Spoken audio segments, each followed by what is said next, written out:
Just start cleaning. Okay, thank you. Bye-bye. Hello.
Good evening.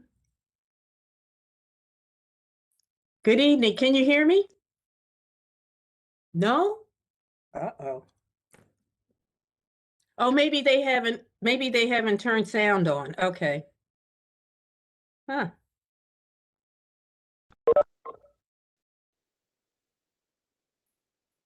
Yeah, everybody's muted, I guess. Okay, good.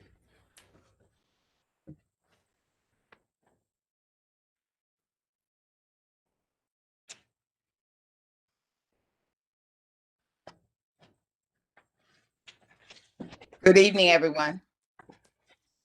Oh, good evening. We're unmuted now. Good. Good evening, everyone. Good evening.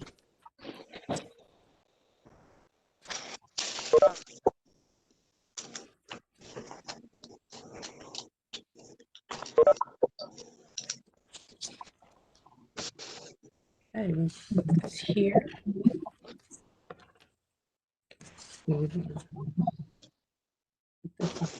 Good evening. Good evening, everyone. How's everyone doing? Fine, Wonderful. thank you. Good. Fine, fine. How are you? Okay.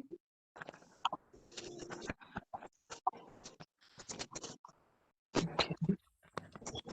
that on vibrate.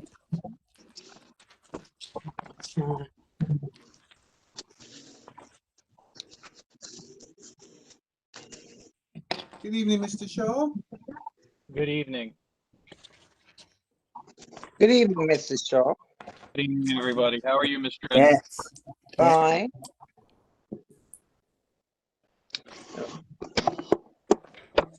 Someone got a haircut?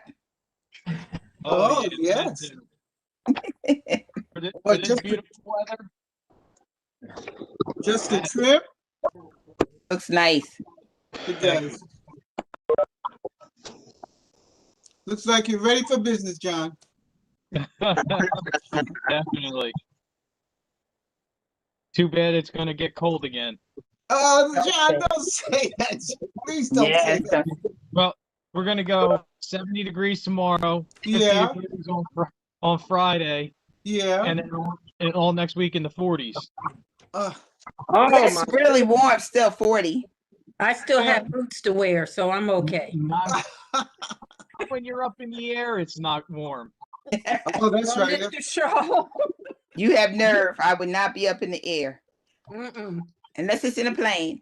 Hello, Mr. Clinton. Mm-mm. And right now, we're Mr. Long. 95. Good Everybody. evening, everyone. Good evening, Ms. Good McClendon. evening.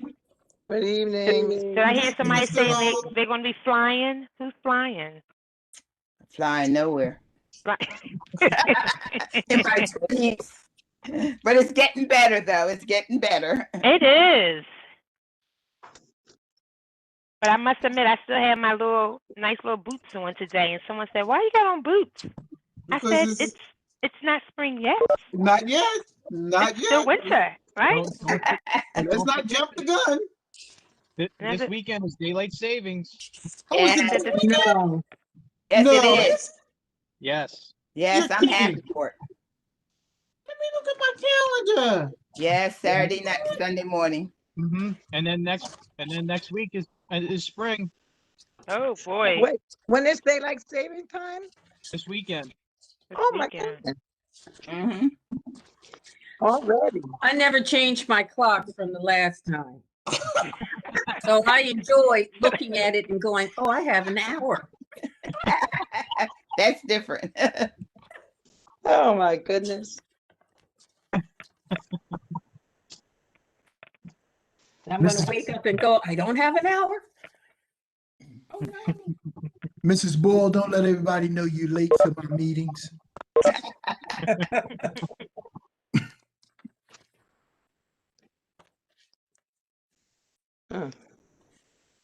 Let me put this over here because I can hear it. Which one I see better in? Good evening, everyone. Good Good evening. evening, Mr. Sounds like Blake. Mr. Blake. Yes, it's a great day in Winslow. All right. Sounds like a commercial to me. Good evening, Miss Thomas. Good evening. Good Oh, evening, good Miss evening, Thomas. Good evening. So y'all know Mr. Blake is on the marketing team, so we all have that, whole broadcasting personality behind it. Right, Mr. Blake? Exactly. Okay, we'll accept that.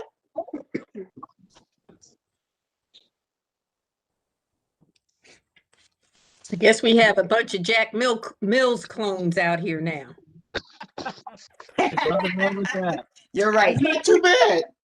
Happy Look. Wednesday. That's right. Nothing wrong with that. I'll take that any day. Good evening, Miss Martin. How are you? Good Good evening, Miss evening, Martin. everyone. How are you? Miss Martin. Happy Wednesday, Miss Martin. Happy Wednesday. Happy Wednesday. Mm-mm.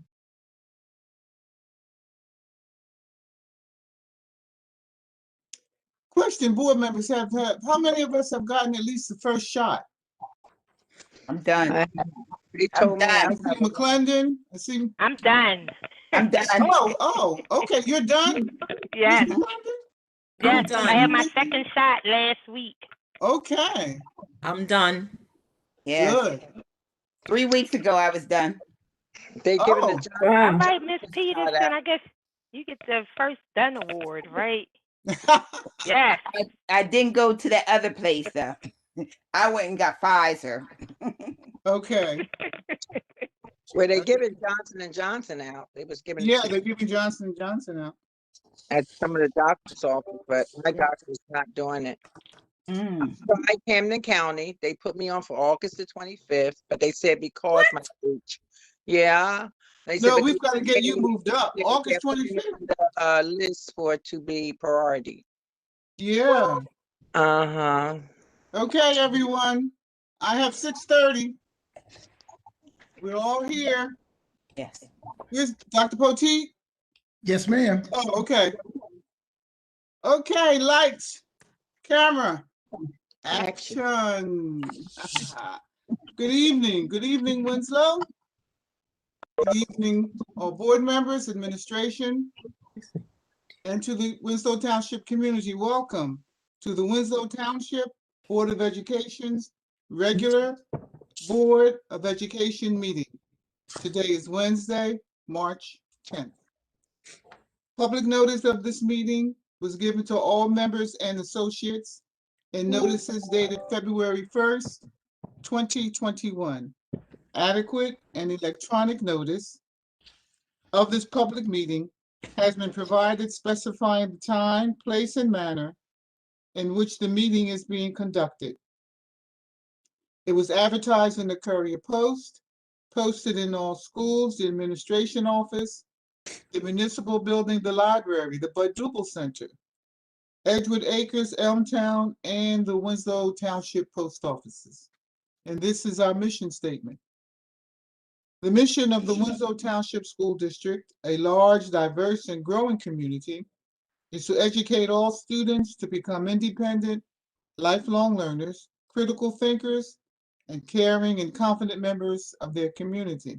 The district, in partnership with the community and in the climate of cooperation and mutual respect, will provide an academic environment which values excellence and diversity, encourages all students to strive for personal excellence, and assist them in acquiring the knowledge, skills, and attitudes necessary to contribute positively to a rapidly changing world. Roll call, please. Mr. Blake, Present. Ms. Stretton, Here. Ms. Martin, present. Ms. McClendon, Present. Ms. Moore, Present. Mr. Shaw, Present. Ms. Thomas, Present. Ms. Peterson, Present. and Ms. Pitts. Present. We have a quorum. Thank you, Ms. Bull. Now may we all take a few minutes and recite the Pledge of Allegiance. I pledge allegiance to the flag of the United States of America and to the republic for which it stands, one nation, under God, indivisible, with liberty and justice for all. Thank you. At this time, I'm going to ask, Ms. McClendon, would you read our 2020-2021 district goals, please? Absolutely, Madam President. Our 2021 district goals. Uh-oh, It's me. uh-oh, We have an echo. we have an echo. Okay, so our Apologize. district, no problem. Thank you. Our 2020-21 district goals. Number 1, student achievement. Continue to implement best practices for delivering instruction to students, utilizing all available and appropriate instructional modes. This shall include A, ensuring articulation at all grade levels throughout the district. B, focus on classroom instruction at all grade levels. C, ensuring all students have equal access to equipment and resources needed to facilitate and promote student learning in any setting. D, evaluation and updating all district programs. E, accountability of all district staff. Number 2, continue to foster a positive school environment that is conducive to teaching and learning. A, focus on building relationships among staff that will result in increased learning and more effective instruction. B, promote creative instruction, which will include training and retraining. C, emphasis on collaboration with all district stakeholders. D, promote cultural competence throughout district. E, teacher to student relationships. F, student to student relationships. And number 3, market our strengths and achievements to all stakeholders to increase capacity for greater parent, caregiver, community support.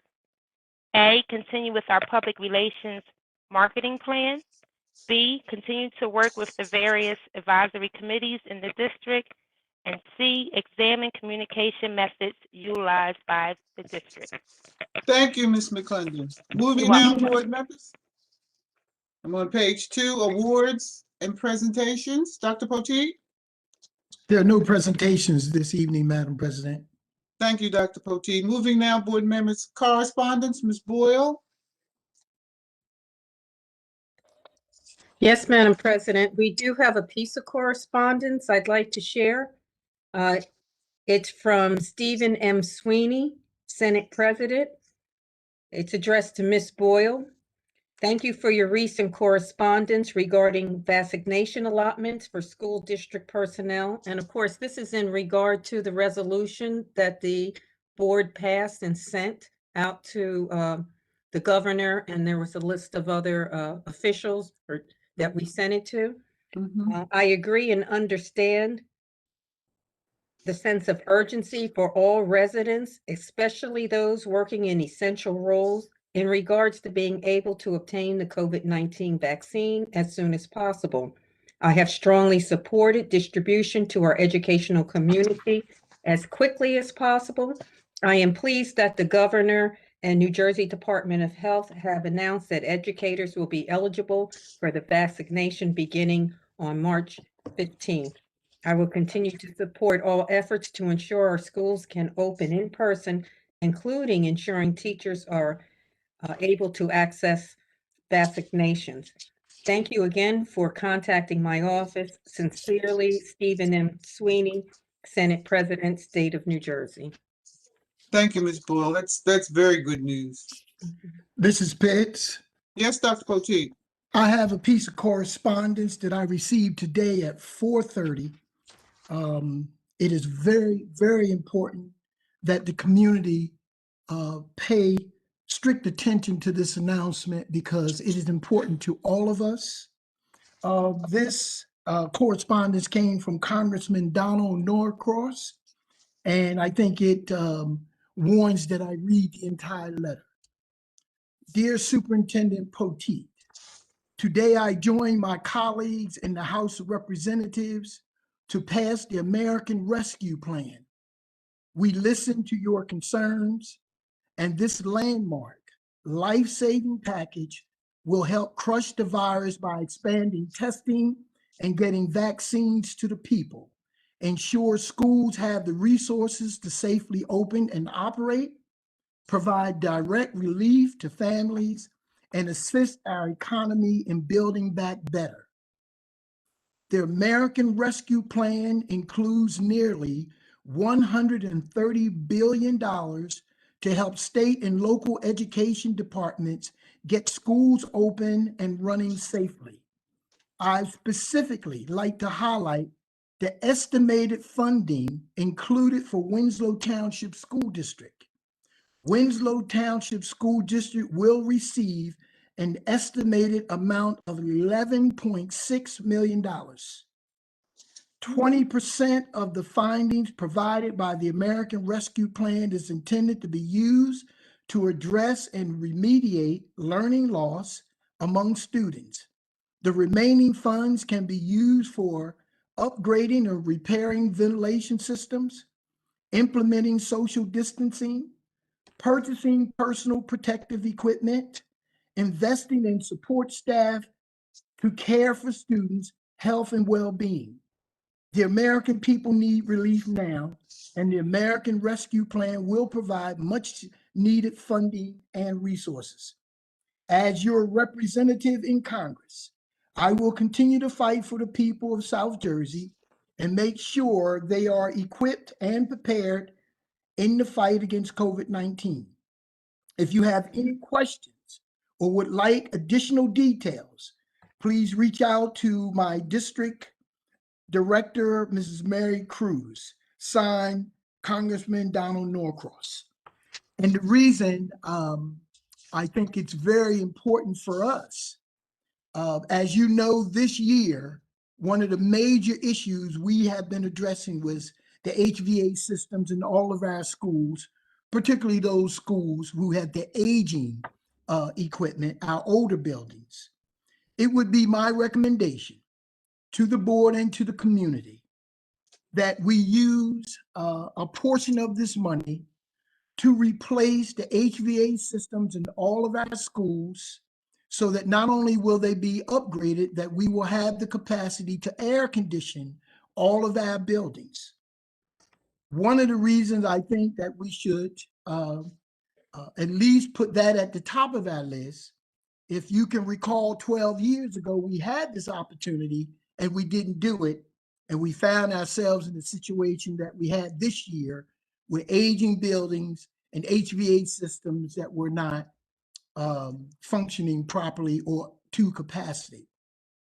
We've had numerous conversations and parents calling in asking, what about the warm weather? What are we going to do in our schools to address those type of climates during summer months, or at least latter months of the year? So at this point, the leadership committee and I have had conversations as late as Thursday of last week. And as we were planning for the upgrading of our facilities, as we do every summer, Winslow Township High School unit ventilating system will be replaced this summer, which means that at completion, hopefully in September, Winslow Township High School will be completely air conditioned. That leaves our middle school, upper elementary, and lower elementary schools.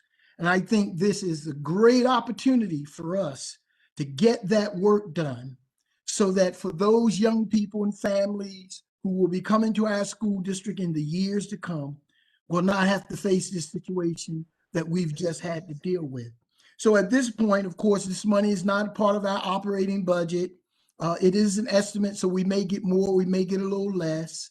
But I think as a recommendation, not only to the board, but also the operating committee, Mrs. Dredden, that we put this at the top of the list for consideration, so that we can once and for all address the HVAC systems in our schools, and also put us in a situation where we can finally air condition all of our buildings. I want to thank the mayor, the Honorable Barry Wright, because we've had conversations leading up to this letter, and he was telling me that something will be coming very soon. He wasn't sure of the amount. He's been in direct communication, of course, with Congressman Norcross, And I did respond to this email thanking Congressman Norcross on behalf of the school district and the community for his continued support. So at this time, I think this is a great opportunity for us to address quite a few needs, but I am recommending to the board and to the operating committee that we consider the HVAC systems as a priority. That concludes my correspondence, and Mrs. Pitts, if there are any questions in reference to this, I'll answer any questions the board members may have at this time. Okay, board members, you've heard the recommendation and of course the very good news that we've gotten from the state via Congressman Norcross. I'd like to know, with regards to Dr. Poteet's recommendation, what are your thoughts? What are your comments? What are we going to say to Dr. Poteet?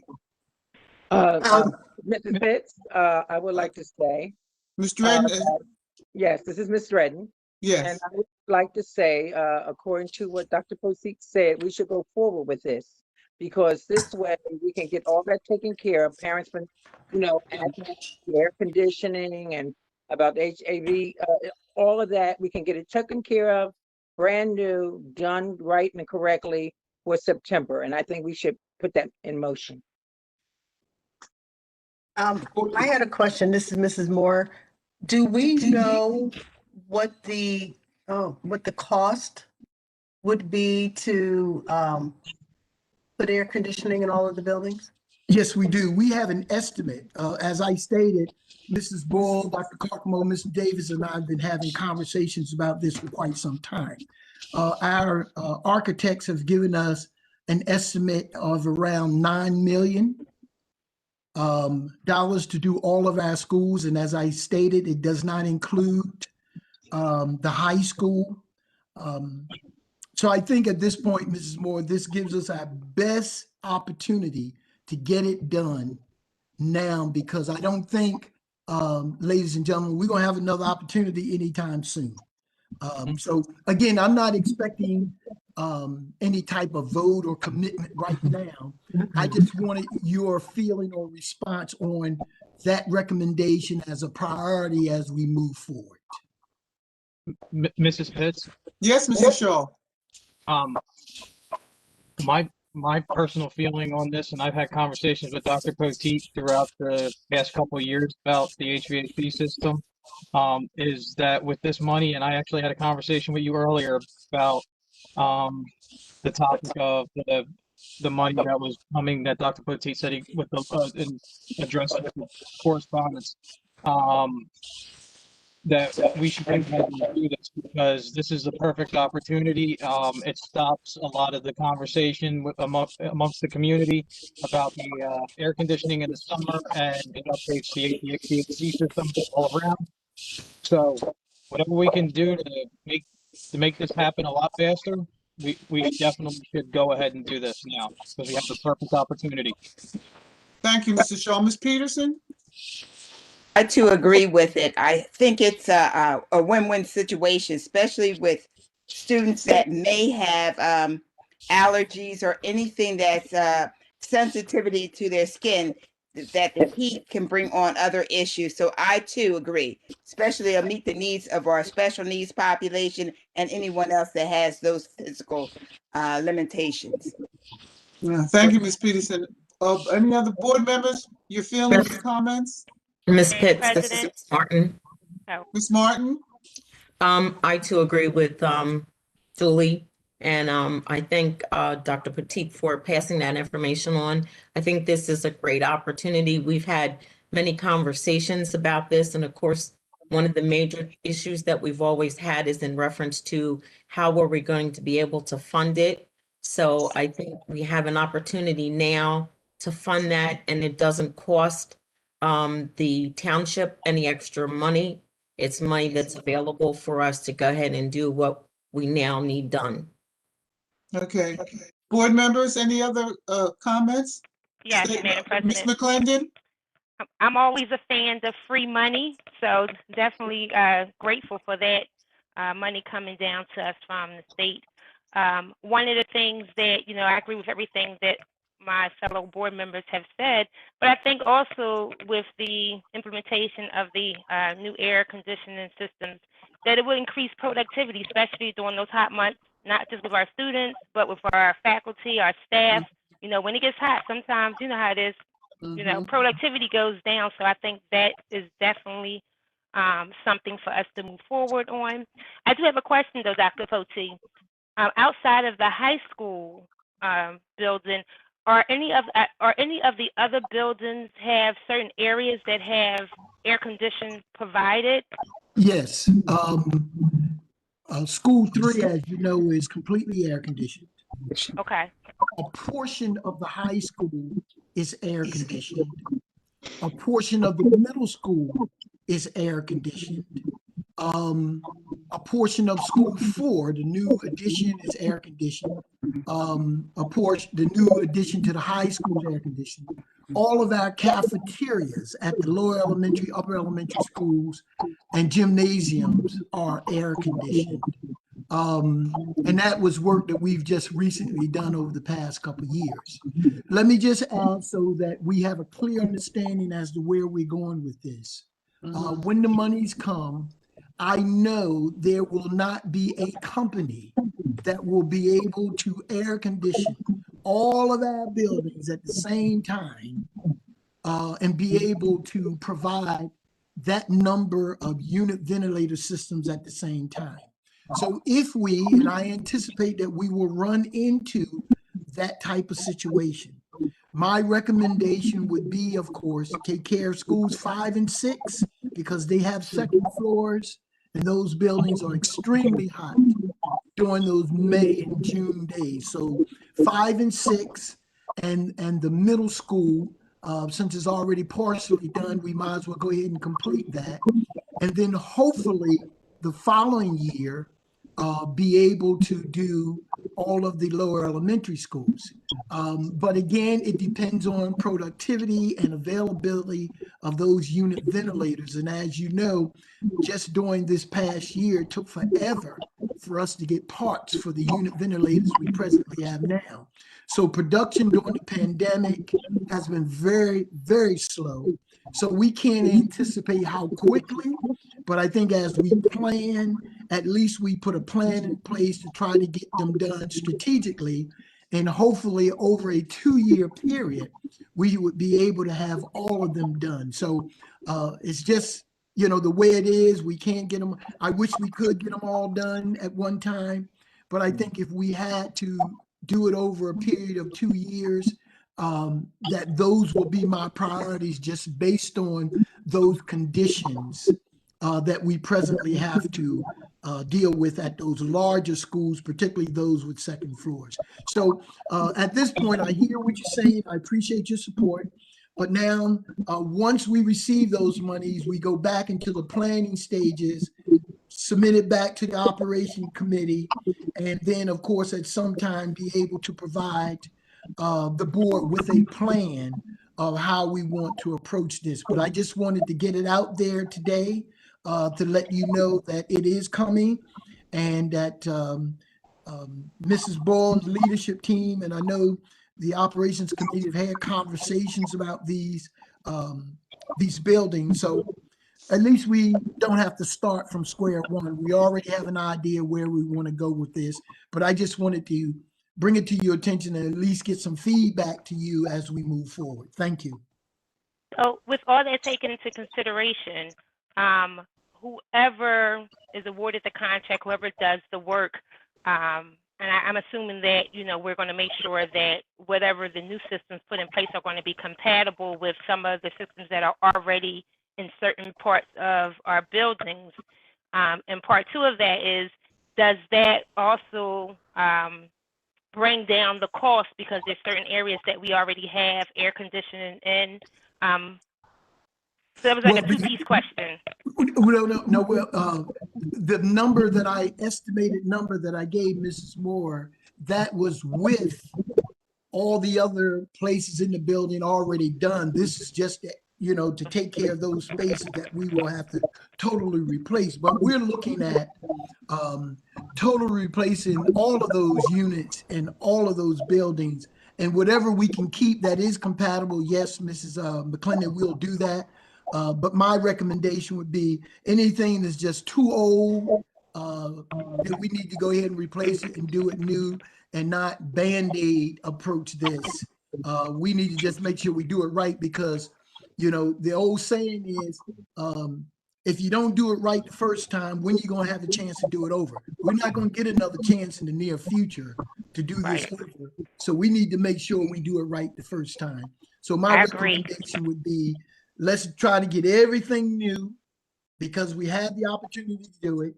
And if that is the case, then we'll move forward. But at this point, we will need our architects along with Mrs. Boyle to go back into the buildings again, make sure it is exactly what it is we want, how it's going to look, what we're going to need.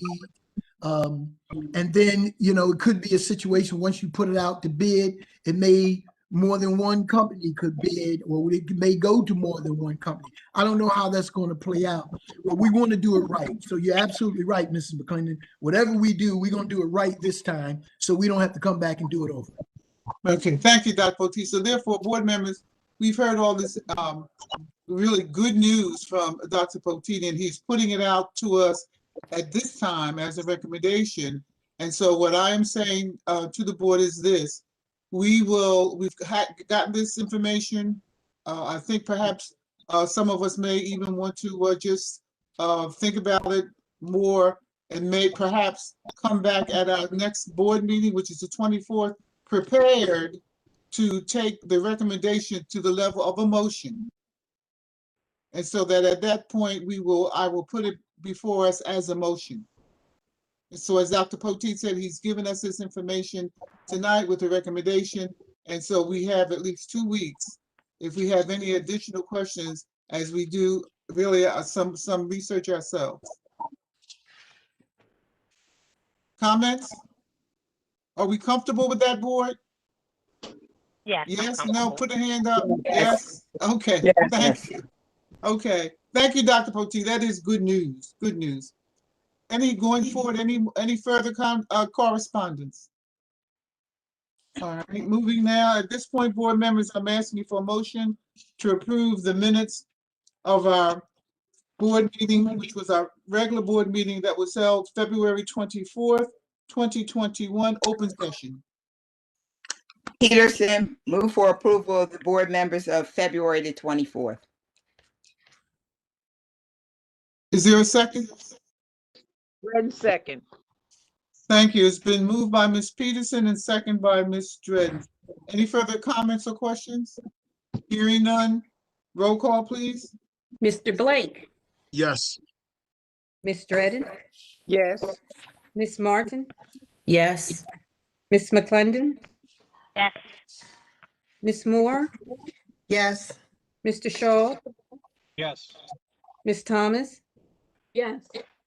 Ms. Peterson, Yes. and Ms. Pitts. Yes, yes. Motion has carried. Thank you. Board members, at this time, I'm asking for a motion to approve the minutes from our regular board meeting of February 24th, 2021, closed session. Is there a motion? Peterson, move for approval of the minutes closed session, February the 24th. Dredden second. Moved by Ms. Peterson, second by Ms. Dredden. Any further comments or questions?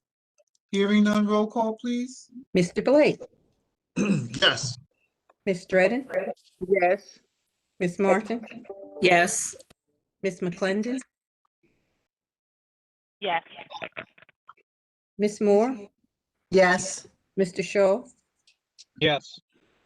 Ms. Thomas, Yes. Ms. Peterson, Yes. and Ms. Pitts. Yes, Motion has carried. thank you.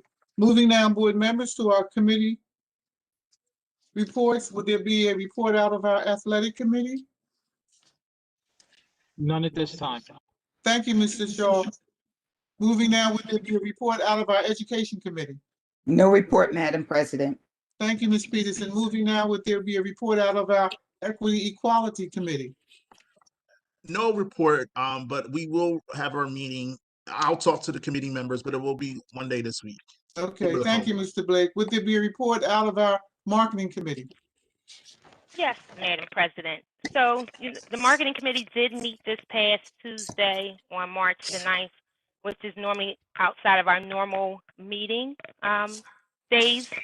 However, our meeting came to order at 5:02 p.m. All in attendance was Ms. Moore, Mr. Blake, Dr. Potee, and myself, Abina McClendon. Our main focus was just to focus on the upcoming town hall. But one of the things we did talk about, just a recap, we hope that everyone is enjoying our spotlights for the Women's History Month. I know we've had some women of excellence, a lot of information that we're sharing with you about each of these individual ladies.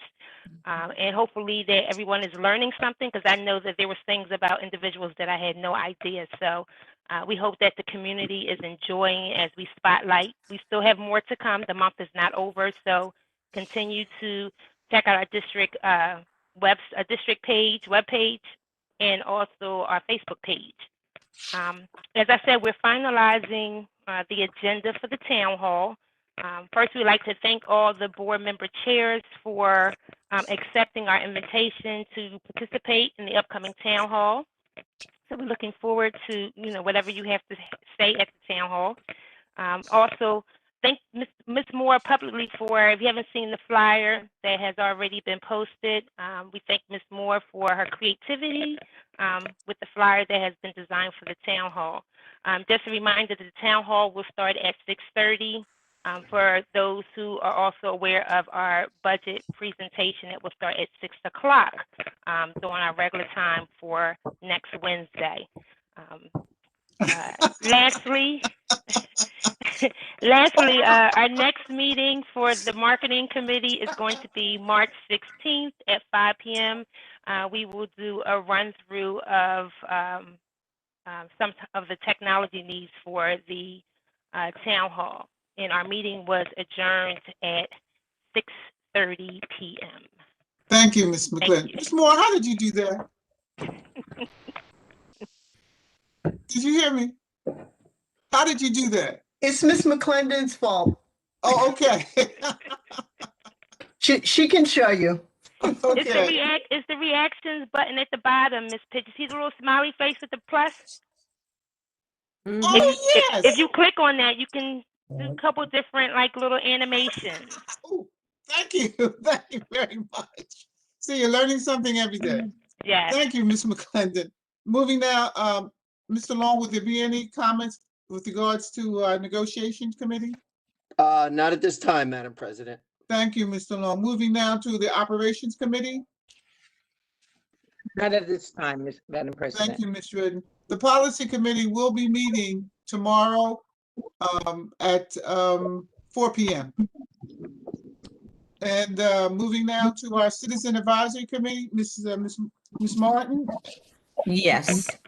The CAC meeting met on March 4th, 2021. Meeting started at 6:01 p.m. and ended at 7:11 p.m.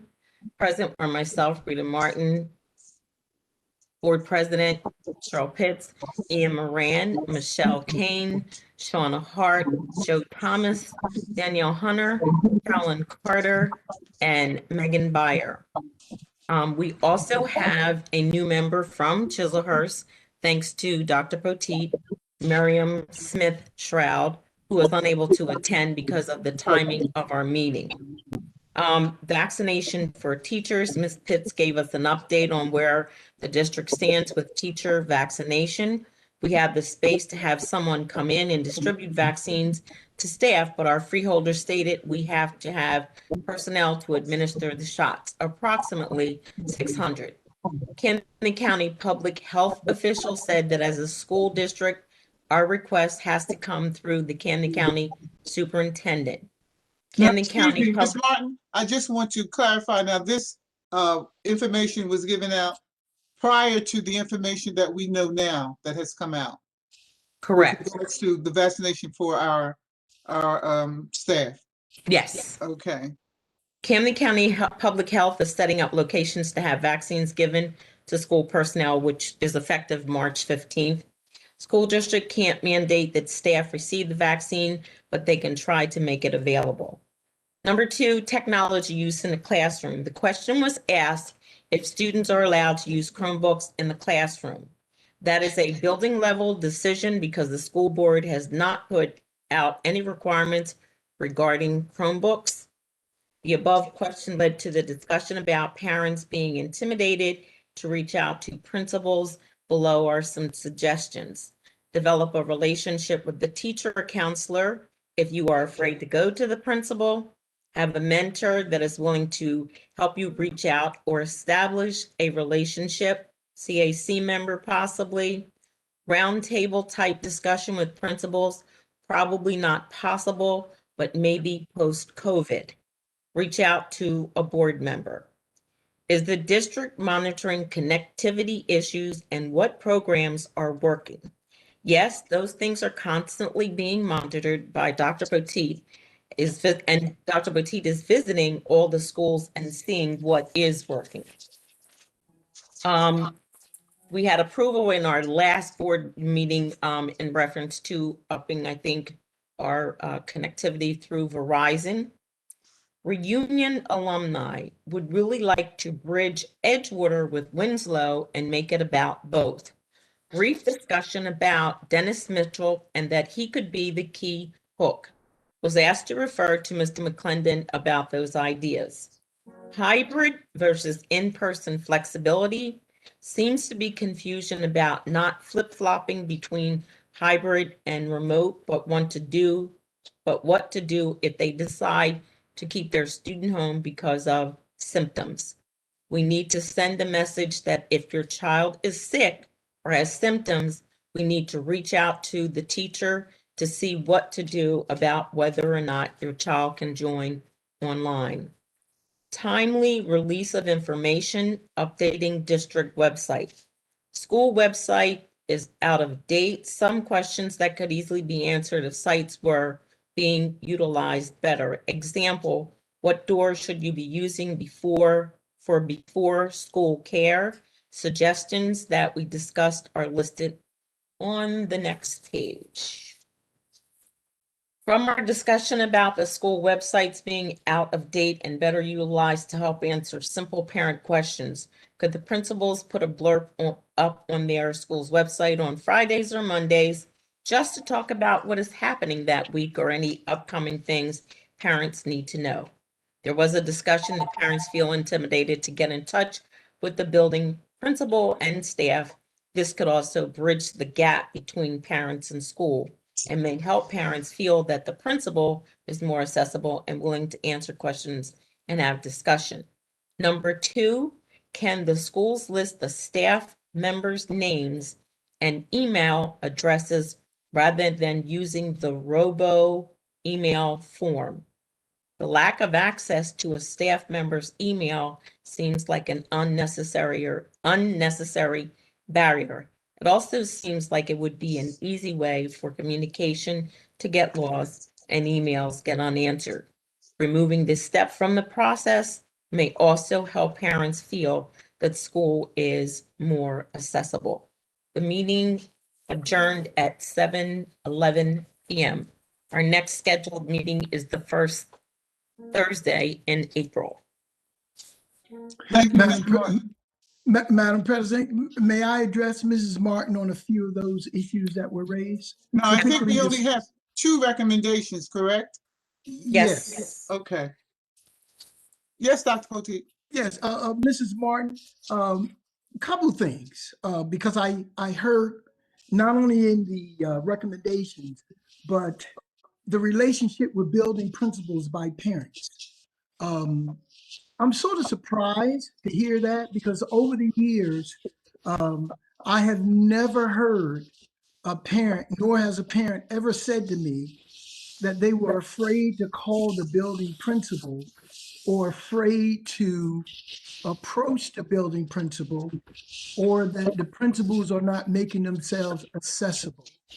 I'm trying to understand, where did that come from, Mrs. Martin? Because I mean, how was that information gathered? Because I'm trying to get a hold on that. And for example, Are the parents, let's say at school one, afraid to call Miss Galloway? Is that what I'm hearing?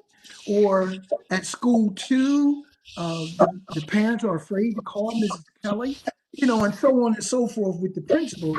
I've never heard that before. And my principals are always made themselves accessible. Is there something I'm missing here? I mean, Okay, so to the best of my knowledge, I think that part of this might be occurring because as adults, when we were attending school, our relationship with our teachers or our principals or et cetera may not have been good. So therefore, now that we are in a position where we have to reach out to these individuals, we may not feel as comfortable or we may feel uncomfortable with reaching out to them. I think it's just a matter of establishing, and with the situation being the way it's been, where we've been in COVID, we've done a lot of remote learning, that I think that some of our parents have been able to establish a relationship with our teachers. Others have not, and I think it's simple because it's just a level of being uncomfortable with approaching. Why? I'm not 100% sure. I just think it's just not being comfortable. right. Okay. Okay, And I excuse me, think, Dr. Potteet, can I just interrupt for 1 minute? Board sure. members, as you know, we're having a training session. And Dr. Potteet, I just heard from Terry Lewis, who is saying she is not able to connect. Is there anything that our technicians can do to assist her? Oh, So I that would she, ask Mike or Mike Aponte, if you are available, would you reach out to Miss Terry Lewis? Because I did send her email address to you. So if you guys are listening, would you reach out to Miss Terry Lewis and find out or assist her in her connectivity, please? Mrs. Martin, and the reason I'm asking for the clarification is because I know that my principals are available and accessible, but I think that somewhere along the line there may be something missing there, because one of the things, as you know, I've been encouraging parents to call. You know, every week I'll say, call your principals. You need to reach out to your principals. So somehow we'll work that out. And usually, for example, when these kinds of things are said, and of course the real talk with the superintendent is next Monday, I'm going to ask the parents that Thank you. question and also ask them what it is that we need to do, or why is it that you feel uncomfortable or afraid to call your principal. But we'll work it out, Mrs. Martin. That's not a problem. Thank The you so second much. I one- appreciate that. Yeah, we'll work it out, Mrs. Martin. The second one, could you tell me what is a robo email form? I've never heard that term before. Okay, and you have caught me completely off guard because that information was given to me by one of my members, of which I hope they are watching, and they will be able to call in and Okay. identify that, because I am not 100% sure what a robo email form Right. is. Well, Excuse the me, reason excuse me, I was gonna answer that. I'm pretty sure what they are referring to is on the website where you can, excuse me, it used to be that you would see the teachers listed, their emails listed, but now there's a form that you have to actually fill in so that the email goes through the district system. So I think that's what they're referring to. So you cannot get the email for a teacher or principal or whomever and send that directly through your email carrier. You have to go through the district system. I believe that's what they mean. Oh, okay. let me, excuse me, Dr. Potteet, let me just also comment on that.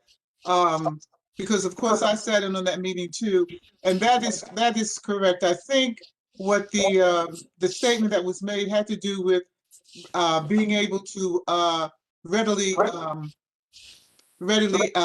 contact the teacher, as in, for instance, my thought went to our Winslow Township Council, because if you go on the Winslow Township Council, if you put in, if you look for the council members, you will see the council members, but beside their name is also their email address. And I believe that that is what one of the members was referring to, that it's not as if you could just go into our website, pull up a teacher's name, and then be able to email them directly.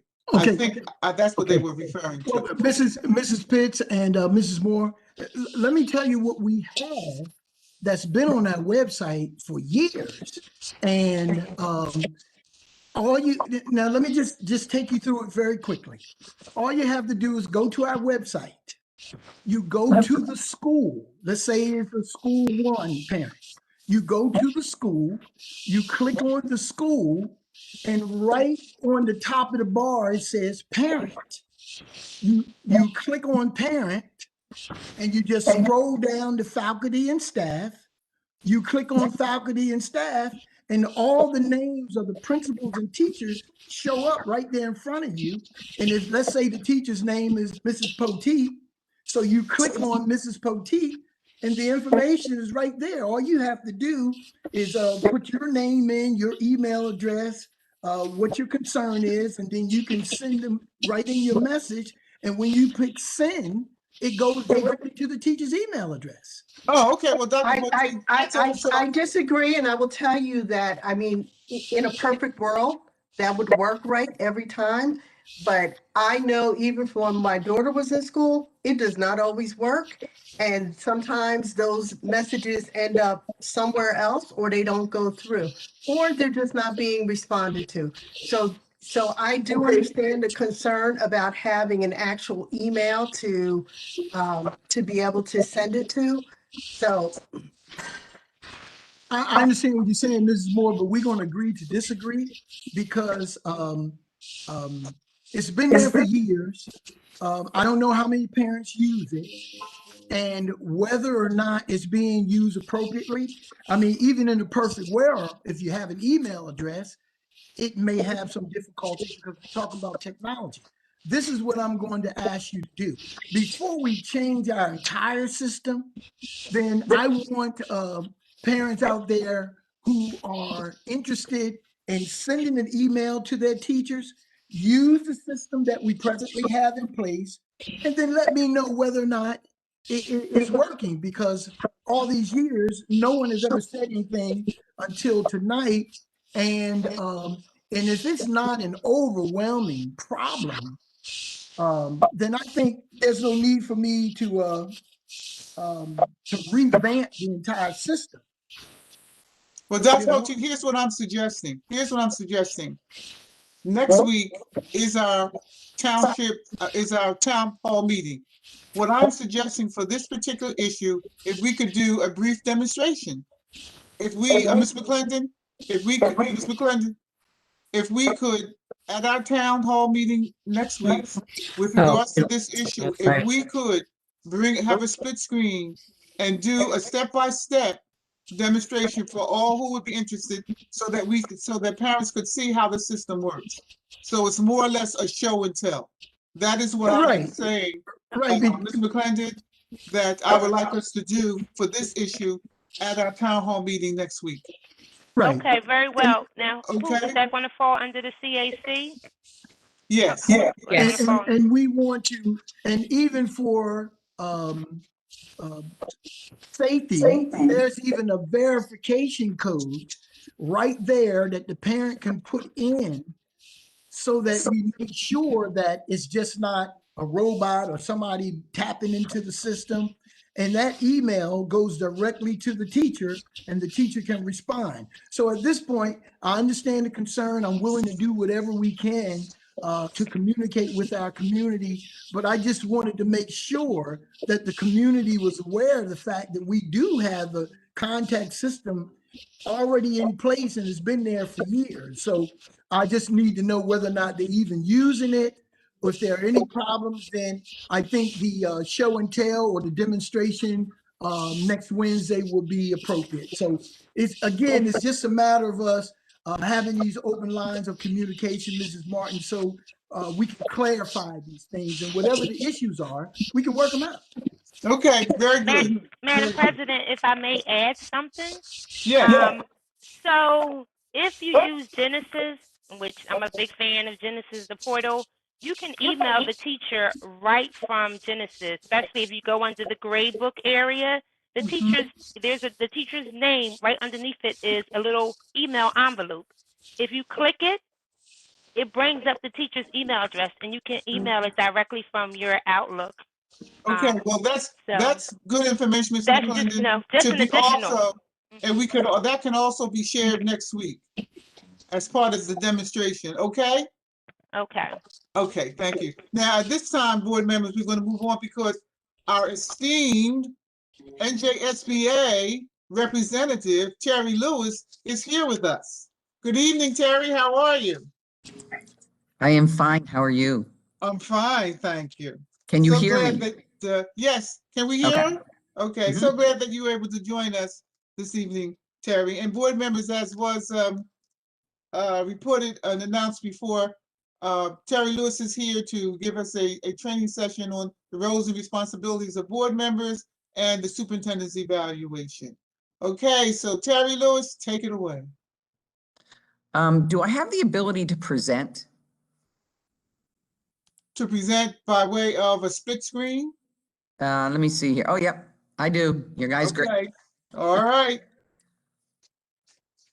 Okay, Terry. So I have found out, even though I'm not a major fan of like PowerPoints and everything all the time, it is a whole lot easier when you're doing this remotely if you have a PowerPoint to follow.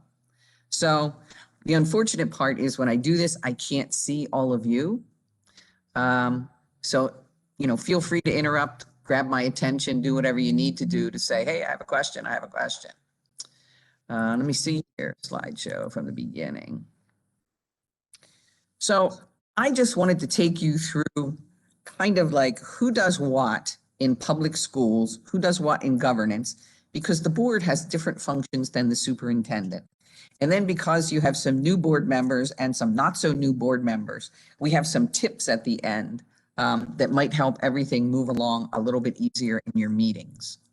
So what we're going to do is we're going to talk about boards in general, we're going to talk about board members, and we're going to talk about superintendents and what their role is in the process. It's really funny. I can remember when I was first a board member, and one of the things that I heard, honestly, for my entire first year was, hey, look, you're not here to run the school. You're here to make sure that they're well run. And I don't know how many times I heard that. And finally, at the end of the first year, I just really said to them, look, why don't you give me the list of things that I can do? Because it seems like it's much shorter than the list of things that I can't do. And the whole problem was I did not understand what my role was. So hopefully this will help you guys figure out, okay, this is what our role is. This is where we need to impact oversight and things that we're responsible for, and then let the superintendent and his staff go on with the day-to-day operations. So individual board members, your power does not exceed anything besides where you are at this legally advertised meeting. So when you adjourn for the night and you leave here, I don't care who calls you. I don't care if it's the mayor. I don't care if it's a state senator. I don't care if it's the president of the United States. You can't do anything as an individual board member until you're at a legally advertised meeting with the rest of your fellow board members. That is where your power lies. So as individual board members, you can't make decisions for the board. You can't take actions for the board, and you can't speak for the board unless the board has given you authorization to do so. So here's who the board represents.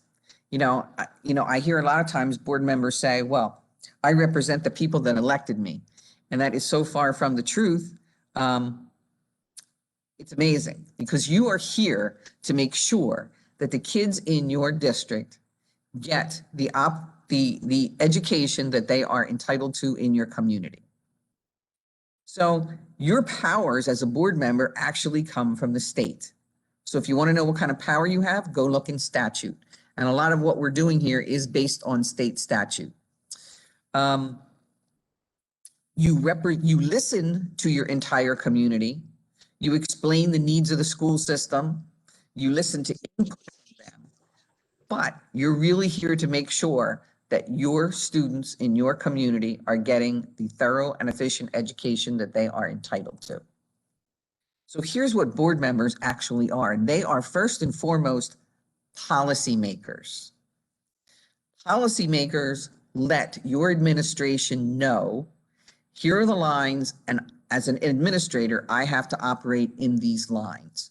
They provide your superintendent with direction. They provide them with a way that they can make the day-to-day decisions because they know what those lines are. Good policy minimizes the ambiguity between what the board thinks and how the superintendent acts. So if you don't have good policy, you'll see that come up sometimes in meetings.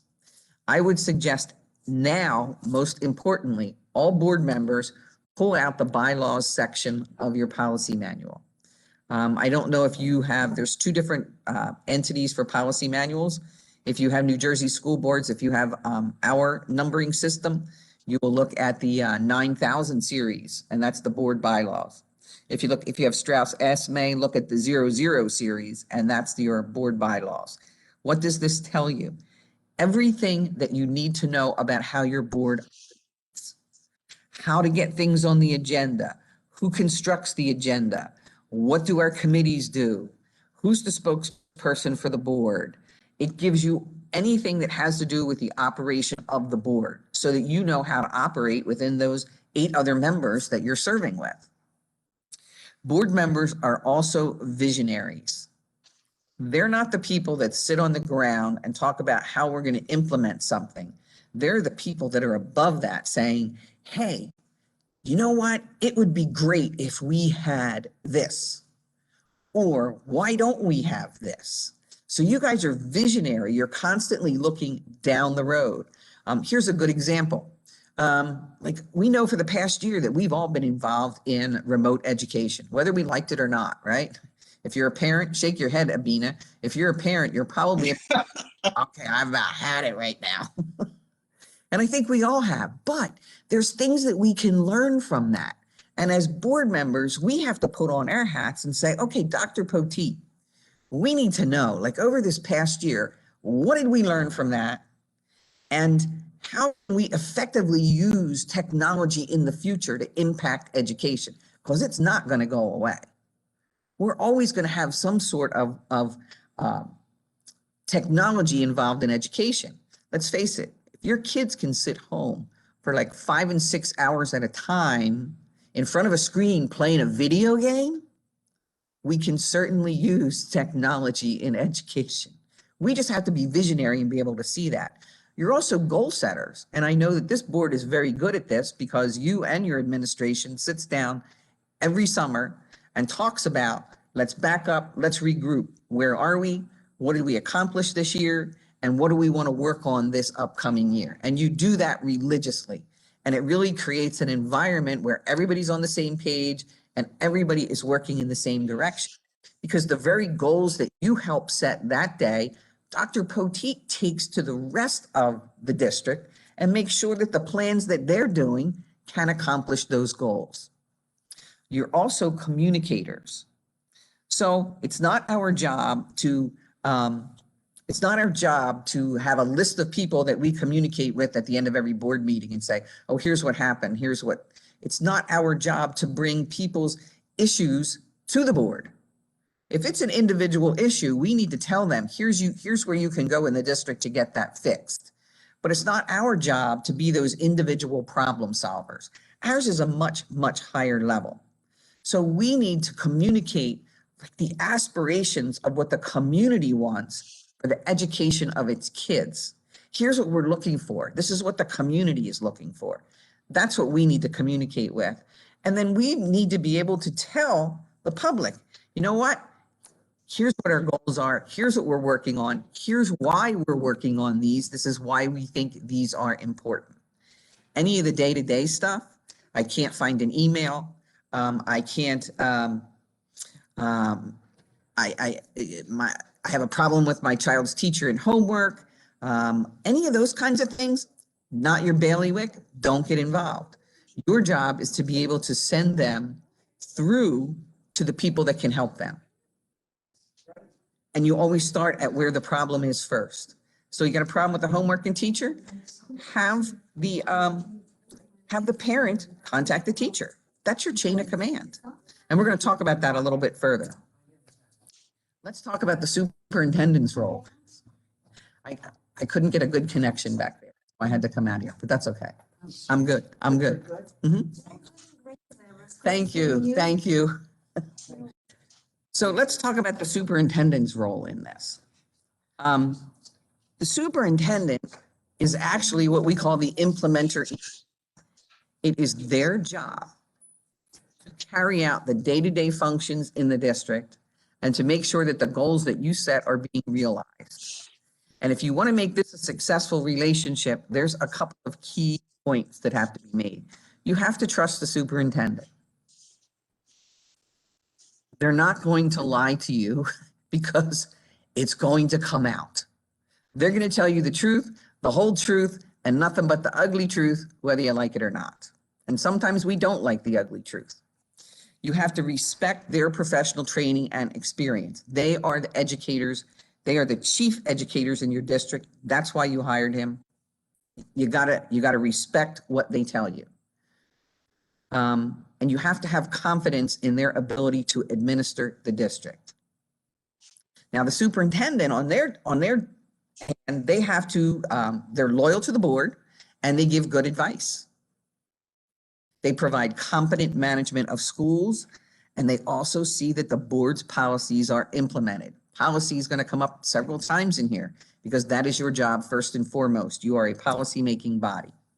So let's talk about what else the superintendent does. They are the chief advisor to the board. So when you have a question about what's happening in our district, what's happening in education, what's going on here, that's the person that you go to.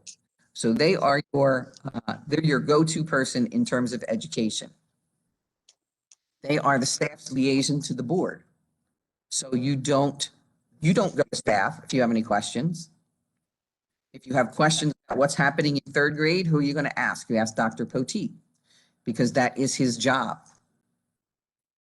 If you need to know that, he will get you that information. They provide briefings on things that require board action. Here's what's on your agenda tonight, and this is why it's here. They give you a reason why this is on here. Some of it is rote, some of it we just know that we do, but when something unusual is coming up, it's like, this is on your agenda tonight because. They keep the board briefed on district operations. You probably have a superintendent's report at every meeting, letting you know, like, here's some key things that happened. Are they gonna tell you every little thing that happened in the district? Absolutely not. There's no way that they could do that. It's impossible. But are they going to keep you briefed on the important things? Absolutely. And they evaluate and assess the policy implementation. And they'll be able to bring something back to you and say, look, this policy is not working. We need to take a look at this one. We ran into some issues here and here, so we probably need to take a look at, maybe it's too specific, maybe it's too broad, but we need to take a look at the way that policy is written. And they'll bring those back to you. They are also your executive officer. They administer your policies. They run the school district. They provide progress updates on your district goals and any emergent issues that might be happening. They're accountable to the board for how well the district is run. And it's them that direct staff members through any personnel action, delegation, or supervisory activities. When I said that they're your educational leader, they remain active in professional organizations. Just because they're hired here doesn't mean that it stops. They remain very active in education. I know that they do superintendent roundtables. They have those once a month, sometimes more, and when there's particularly trying things coming up. I think they met more during this past year than they would care to admit. They go to different conferences. They go to other different professional development opportunities so that they can find out, hey, what's happening in education, because I want to make sure that I keep my board and my district fully informed.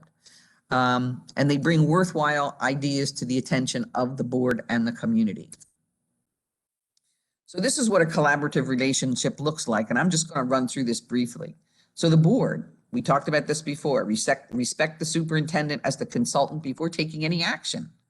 You have to listen to their recommendation. It's extremely important. Recognize that the superintendent as the community's educational leader, and they are.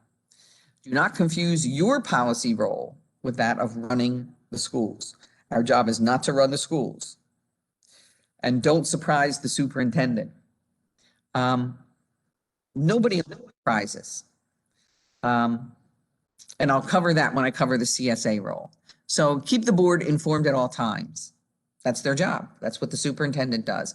And I'm using CSA and superintendent interchangeably. Superintendent is the same thing as CSA, which is a chief school administrator. We just kind of use the terms interchangeably. They effectively and efficiently implement the district's policies. They recognize the board as the final authority and convey that to the staff, and they don't surprise the board. There's nothing worse than coming to a board meeting and having this big surprise laid out on the table that nobody else knows anything about. You owe it to your fellow board members and you owe it to your superintendent not to do anything like that. If you have something that you want to bring up, you get a hold of the board president, you get a hold of the superintendent and say, look, I think this is something that we need to talk about. And they will tell you the best way to do that. So we talked about chain of command earlier when we talked about, like your child's teacher and all. It's not up to us to solve everyone's individual problems. As a matter of fact, they shouldn't be coming to board members at all, because it is like in all the roles that we gave you, you did not see problem solver as one of them because it's not in your role. But we want our parents and our community members to feel comfortable calling the school to get information that they need. And the way to do that is to start where they need the information. They can always start with the child's teacher, even if it's about the child's teacher. I have called my children's teachers over the years, whether I had questions about homework, whether I felt that they were doing something wrong with my child. And I've never felt as though, and everybody goes, oh, well, the teacher will retaliate. No, they don't. They absolutely do not. These people are champions of kids, and they know the difference between a child and an adult. So if you have a problem with the teacher, start with the teacher. If you started there and it doesn't work, go to the principal. If that doesn't work, then you get the superintendent involved. And failure of an administrative solution, that's when the board comes into play. If you start solving people's problems down at the lower level, when you shouldn't be touching it, if in fact it does reach the board, you will have to recuse yourself from the whole process. You will not even be able to sit in on it. So do everybody a favor and stay in your lane, stay up here on the oversight role, and just, let them know where their opportunities for communication lie. I'm not going to talk about budget unless you want to. Okay, we don't need to, because I think you guys are all in kind of tandem. And let me flip a few slides forward here, but I will go back. I will say this. This is the board's role. You need to discuss the needs. You set the budget parameters. Not how much we're going to put in textbooks, not how many pencils we're going to buy, not how many custodians we need, not how many buses we need. You don't do any of that. That's up to the administration. They will tell you that. In order to implement the goals that you set, we're going to need this. We're going to need this, and we're going to need this, and we're constructing a budget based on that. Yours is larger. Are we going to use banked cap? How much banked cap are we going to use? Those are the larger pieces where the board is involved. Make sure that you set and keep to a calendar, because all this stuff is timed and has to happen by certain times. So, if the administration says, look, we need to meet because we have to go over the budget because it has to be into the county by such and such a date, you better be available to meet. You can't just say, oh, I can't do it that day. You have to. So if it's on the calendar, stick to the calendar. You have to hold a public hearing for the budget. Absolutely. And then your job is to approve the budget. And please don't be one of these people that does this. I don't like something in the budget, so I'm going to vote no. That is the worst reason in the world.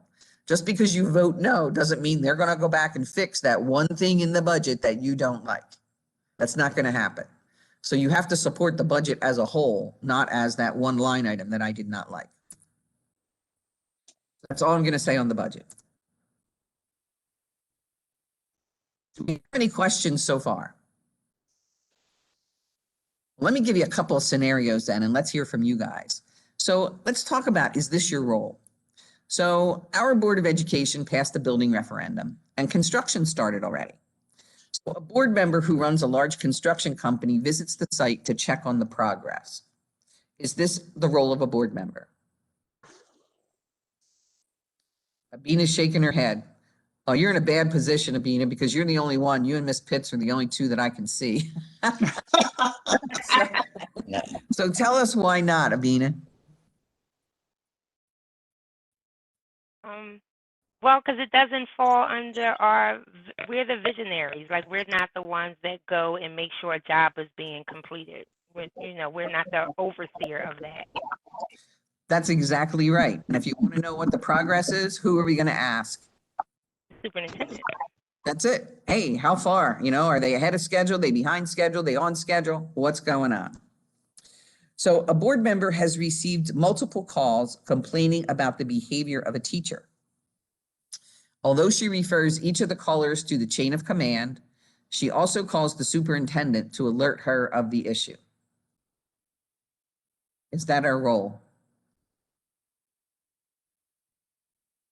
You know what, Terry, since you cannot see all of us, I'm going to see if I can help you, and I'm going to just simply call on a board member. Super. Okay, so number 2, I'm going to start with our VP, Ms. Peterson. Ms. Peterson? I'm here. I Okay, would so think you want to have that kind of communication so the superintendent isn't blindsided, but just share this is the information you receive and expect he would or she would follow up and check on it. Exactly. That's right. I mean, if I got a phone call from somebody and I said, look, this is not something that I handle as a board member. That's not my role. I suggest that you start with your child's teacher. And then I'd send an email to Dr. Poteet and say, hey, Terry Lewis called me today about a problem with Miss Pitts. About a problem with Miss Pitts. I sent her back to Miss Pitts. I just figured I'd fill you in. That's all you need to do. Absolutely. Now, this other one is really good because he was a former teacher in the district. Well, let's give this one to Larry. Okay. You were really, okay. Because he was a former teacher in the district, this board member is often approached by staff. Because the staff trusts him and is comfortable sharing with him, he encourages them to come to him with concerns. You're on the hot seat, Larry. That would be a no. That would be a no. That would be a big no. Why would you no, Larry? My job as a board member is to make sure that policy is implemented. Yep. Not to liaise with the staff because that belongs to our superintendent. So it's budget time. Oh, let's see. Who do we want to pick on now? Is John Shaw there? Oh, yes, Mr. Shaw is here. Here we go, John. You're up next. It is Luck with budget. this, Terry. Good luck. Is tight. An angry group of parents came to the board meeting to protest the proposed elimination of a foreign language program. A board member promised the parents they would find a way to keep the program. Oh no, that's not for us. That's got to go back to possibly a building administrator or the superintendent. Yep, But that's absolutely back to the superintendent. You know why? Because as one board member, you do not have the authority to make promises on behalf of the board. Because number one, you're not going to be able to keep those promises. The other 8 members of the board are going to look at you like you have 3 heads and go, no, we're not going to do that. So you're going to put yourself in a precarious position and you're going to make the district look bad. So you kind of stay away from scenarios like that. Good answer, John. Oh, no. Oh, there we go. So here's some tips for new board members. And I will honestly tell you that these are tips for any board members because sometimes we kind of forget. So when I took a look at them earlier today, I was like, you know what? We call these, 10 tips for new board members. But the truth of the matter is some of them pertain to all of us, because I think even though we might be in these roles for a long time, we can still learn something from this. So tip number one is just listen for a while. You know, understand what is happening before weighing in with a proposed solution. Because board work is cyclical. So you do the same things in like January, February, March. That's all budget development, getting the budget done. And then you have evaluations and what you do at the end of the school year regarding, you know, staff. And then you have the summer, that's your planning time to get the buildings open for the fall. And then you have the fall, and that's when you start the educational things, and then you got the budget audit. All these things happen at the same time, year after year after year. So sometimes when you come in, if you're a new board member and you're coming in January, you don't have any of the history because this is your first year. So sometimes it's worthwhile to just listen for a little bit and find out what that history is before you start, throwing both feet in. And then people will go, no, it doesn't work like that. No, that's not the way we do it. And then you get frustrated and they get frustrated. But feel free to ask all the questions that you want, no matter how basic you think it is. You got a question, just ask. Doesn't have to be at a board meeting. I mean, you could, after the meeting, you can call Ms. Pitts and say, hey, look, I got some questions about this and I'm not sure what this stuff means. Or can you provide some background for me? Because I looked at this agenda and I have absolutely no idea what this acronym means. Whatever it is, feel free to reach out to other veteran board members, board president, get your questions answered. Take off your private sector hat. When I was elected for the Board of Education, I had just finished. I used to work in the corporate world. It was a corporate world where everything moved along like this. I mean, you always had to be one step ahead of the competition. So everything that we did was really, fast and furious, and I was used to that pace. So then when we came to being on a board, it became evident to me that everything took so long. It used to drive me crazy, but there's a reason. I mean, there's a lot of layers to this. We can't just say, okay, well, we're teaching this today. Well, next week we're going to teach this. It doesn't work that way. People need, time to switch their lesson plans, get some professional development. How do we teach this? What's the best way to do this? So I look at it like it's like an ocean liner. So you can be in a little speedboat out there in the bay, and I can turn that thing real quick. But when you're in a school district, it's kind of like an ocean liner. So you have to anticipate, and you got to, the turns are a little slower and take a little bit longer to complete, but they're really nice when they eventually get there. So, take off your private sector hat. It doesn't operate the same. Here you have someone that's responsible for running the district. That's your superintendent. I always look at the board as to say, like, we're like the board of directors. We're like the board of directors for Coca-Cola. They don't go getting involved in any of what the local bottling plants and anything do. It's not their job. Their job is to set policy, set goals. And that's what we do as board members. Take new board member training ASAP. That's all I'm going to say. Don't wait to take it. Sometimes this will fill in a lot of gaps that you might already have. So it's up, it's available. Sorry, it's still online right at this point, but go ahead and take it. Your role is very, very different now than when it was when you are not an elected official, and you are an elected official. So number one, stay away from drama. We don't need drama in school districts. We have enough drama in school districts. So you're a policymaker. You're a policymaker for all students, not a particular subset of students, not a particular group of students, for all students. And we have to be fair to all those groups. Watch what you say, because your remarks now carry a greater weight. If you're on social media, people are on there talking about the schools. If I were you, I'd get out of that conversation very, very quickly. I lost 3 board members this past year to incidents on social media where they made a careless remark that was construed either as racial,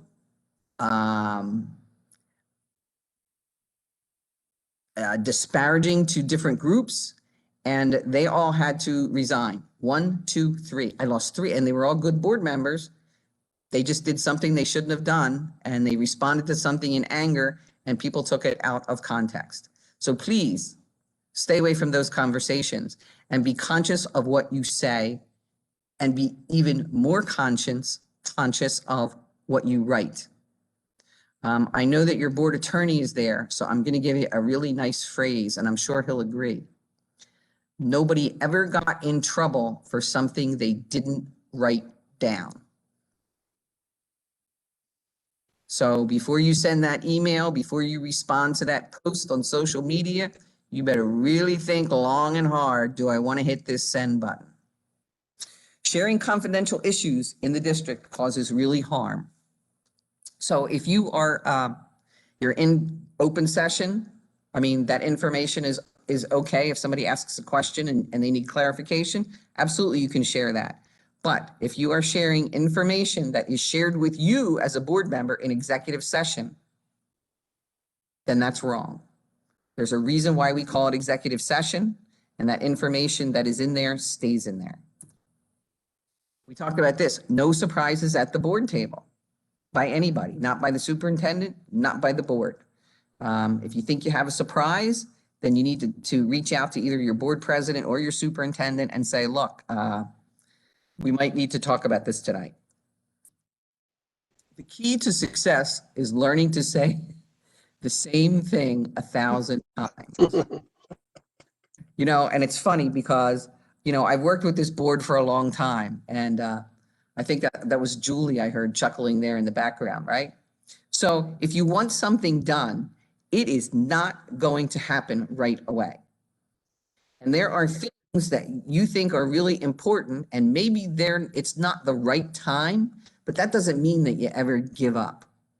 So if you have this fabulous idea and you really want to see it, you got to stick with it. You got to talk about it. You got to keep going. Don't ever give up on it. Keep it on the radar, build consensus. And when the right time comes, you'll know, because everybody will go, gee, that's a great idea. Why didn't you ever present it before? Just kidding. Read your negotiated labor agreements thoroughly. So if you are not conflicted and that you are you're able to participate in the negotiations, whether you're on the team or not, please read the negotiated labor agreements. I don't know how you can negotiate and you don't even know what's in there. Make sure you know what's in there and that you understand what's in there. Read up on your district's policies. Look at the wording of the contract and the policies, along with any relevant state and federal laws. Why do you read up on the district policies? Because sometimes they might need to change. We used to have a guy that was employed by New Jersey school boards, and his spiel about policy went like this. If you want to know which policies you need to update, look at the news. Because if you hear, you know, something about security in schools, pull out your policies on security and see what they say. So anything that happens in the news is relevant to your district policies. So just make sure you know which are the right ones that you want to pull out. You don't have to be the hero. That's the nice part about being on a board. You don't have to be the hero. Your job is not to swoop in here and fix things. Your job is not to run the schools, but to see that they are well run in conjunction with the 8 other people that sit on that board with you. And last but totally not least, being a board member is both a job and an adventure. You know, if you're new, your first year, you might sit there and go, I don't think I'm ever going to get this. Your second year, you're going to go, yeah, I think I'm finally starting to get this. And your third year, you are really, really effective. So if you look at it, and a lot of board members go, you know, if I can't do this and I can't do this, I don't know if I want to be here. So you have to figure out, like, how do I want to impact education? I'm not an educator. I'm not a teacher. I'm not but I firmly believe in the educational process, not only in the United States, but particularly in the state of New Jersey, because we have a great educational process here. So I took the time to find out what things I could impact. And those are the things that I would bring to the table. I made sure, just as you did in Winslow here, that every year we sit down for goal setting. We have to have a kind of like a reset. Where are we? What did we accomplish this year? How far did we get? And are the goals that we're looking at still relevant for this upcoming year? Because I know sometimes you change the objectives out. You know, we achieved that objective. Now we need to go here. So you take those goals just a little further and a little further, and you do a really good job of it. So those are the things that you have to look at. That's the adventure. How can I impact education totally for all the kids here?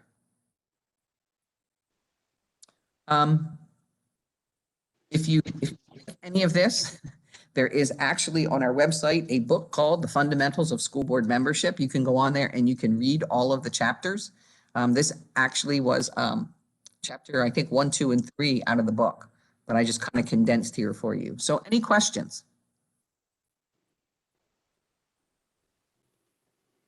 I don't have a question, Terry, but you know, thank you for the refresher, because I think each year when we go through this, is definitely some additional things that, you know, you may not have absorbed the first 2 times around. And this being my 3rd year, you know, definitely a refresher is always needed to remind myself as a board member what my role is and how I play a part in the school district.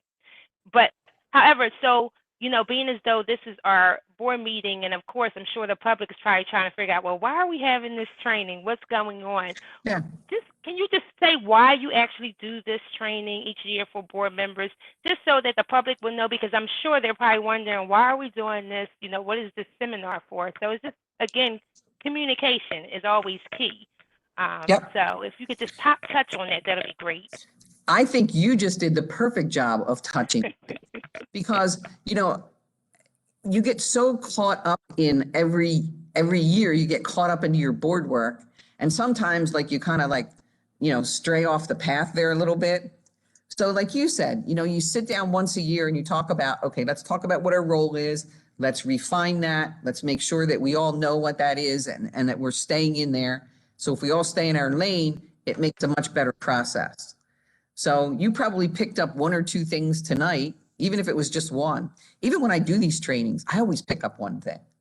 But I'm like, oh, you know what? I never thought about it in those terms before.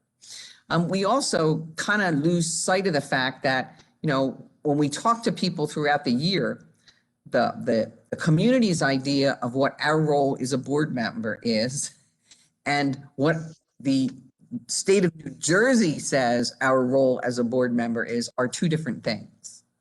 You know, I once gave this presentation and it was a little bit different, and we talked about some personnel things. And I had people following me, public out in the parking lot saying, I never knew that the board did not hire people. I thought the board did all the hiring and firing. And I'm like, no, they can't do any of that without the recommendation of the superintendent. And that was really eye-opening for them because they thought that that's actually what the board did.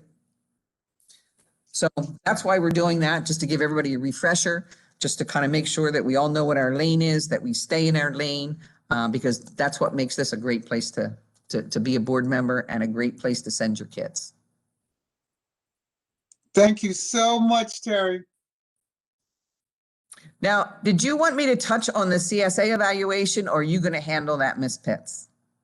Well, actually, I'm hoping that the board members have gone in and printed out the superintendent's calendar. I'm hoping that all board members did that, so therefore it'll make it easier, Terry, when we get together, and we can handle that as a board. Okay. Yeah, make sure that Now, everybody. Excuse me, Terry, unless there are board members who would rather do it the other way, and if so, I need to hear it from you. Okay, so we're going to handle that, Terry, as a board, and we will contact you if we run into any glitches. Super. Okay? Did you want me to take 1 minute just to show everybody where they can find information on the website? Absolutely, please do. Okay, so let's see here. I think I have to stop sharing first, and then I have to reshare.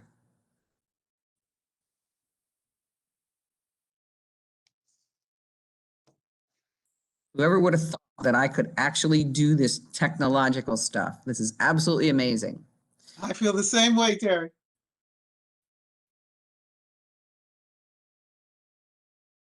So if you go to our website, www.nysba.org, always at the bottom of our website, the very bottom right, you'll see online evaluations for superintendents and boards.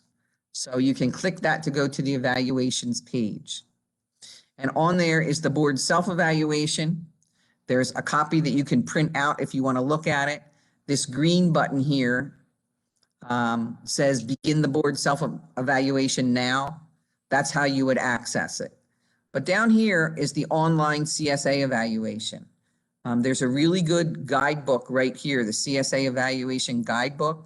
So if you want to know, what the standards look like, what the ratings mean, we put that all together in this handy dandy little book that you can just download and read. You can read it online. And that will give everything that you need. The calendar that Ms. Pitts is talking about is also in that guidebook so that you can set the dates on what part of the process is going to take place when.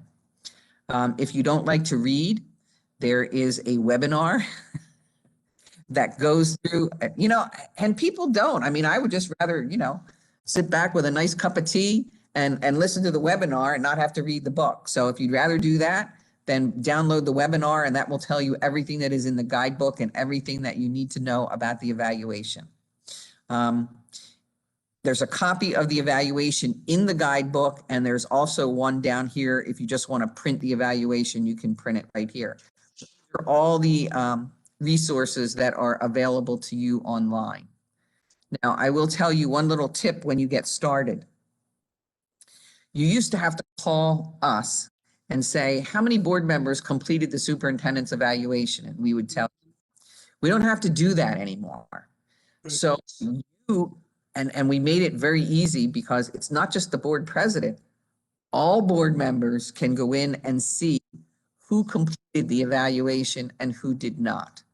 So if you say by the, the 30th board meeting, all board members are expected to complete it, and you get to that board meeting and Ms. Pitts says, okay, so how many of you completed it? And everybody goes, oh, I did. She can say, no, you didn't. I checked 5 minutes before I walked in here and I can see that you didn't. So just know that not just Ms. Pitts, but all of you can look at everybody at the completion, not what they wrote. So you can just see, does it say completed or not, but you can't see what they wrote. But we made that a handy dandy little tool to keep everybody on and on track. So with that, I'm going to let you go unless anybody has any pressing questions.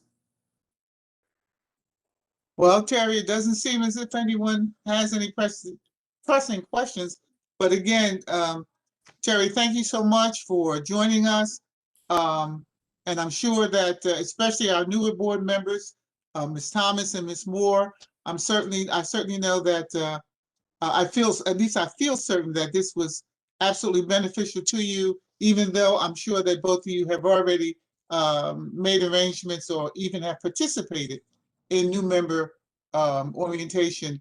But I especially thank you, Terry, because the community has joined us, and I think that the community also absolutely benefited from the information that you shared with all of us this evening.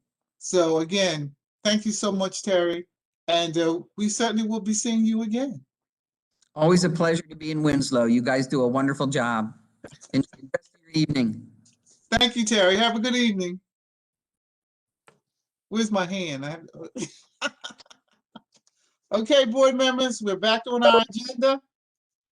And I'm still on page 2. At this point, I'm asking for a motion to approve the superintendent's report that begins on page 2 and continues through to the bottom of page 3. Is there a motion?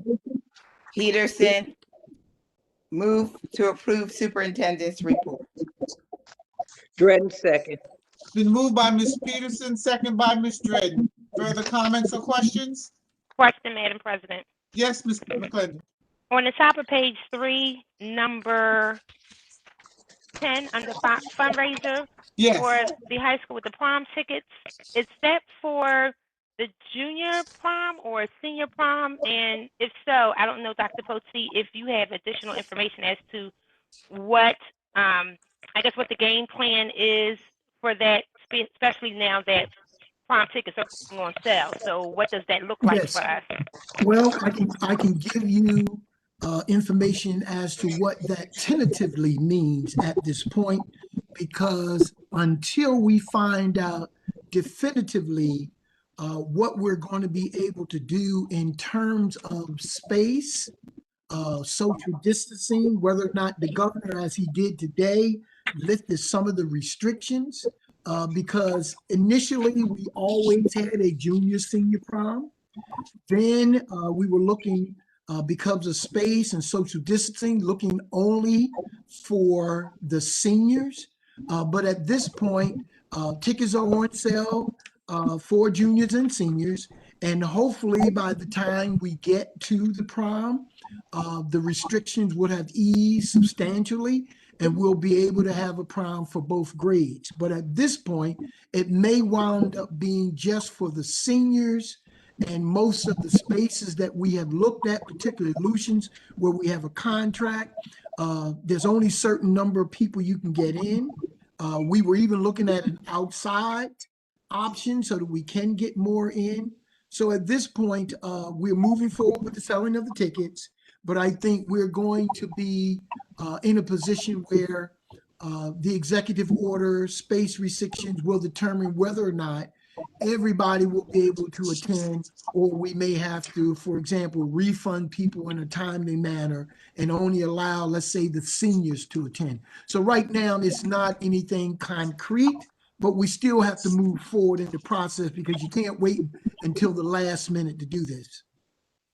So is this the junior class doing the But the fundraiser junior, for the at the high senior? school, at the high school, the juniors always sponsor the prom for the seniors. They've always been the sponsors of the prom for many, many, many years. And long before I came on board, that's the way we've always done it at the high school. And it turned out to be a junior senior prom every year. But the juniors are the ones who sponsored it, did all the legwork, because the class before them did the legwork for the class that graduated before them. Oh, okay. Okay. And just some food for thought, because you just mentioned something that just made me just think about something. You mentioned whether it's going to be outdoor or indoor.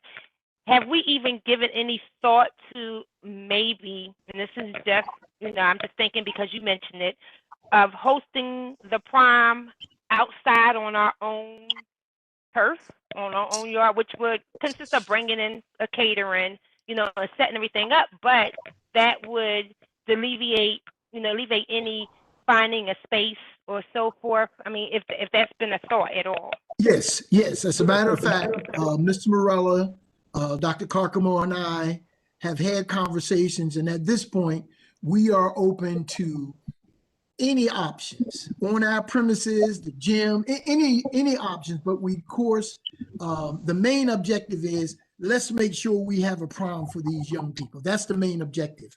We've considered all those things, but we also have to make sure that the young people have some input in the decision-making process, because it is their prom, they're paying for it.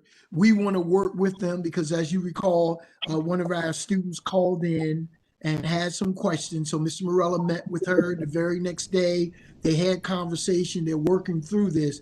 But the simple answer is yes. We have considered our own premises inside and outside, but we also want to make sure that the young people are in agreement with those things, because they could say, no, we don't want that.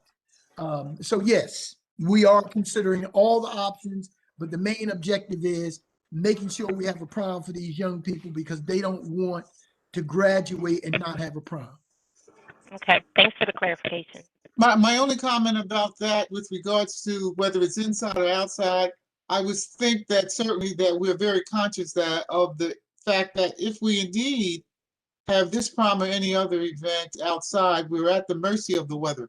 Absolutely. And so we have to always consider that. Yes, Okay. absolutely. Ms. Pitson and Dr. Petit, if I could add as well, we looked at outside, and even with the tent, that's not going to be an option for us. We would be limited to even fewer students based on the number of students that we would be able to accommodate in a tent outside.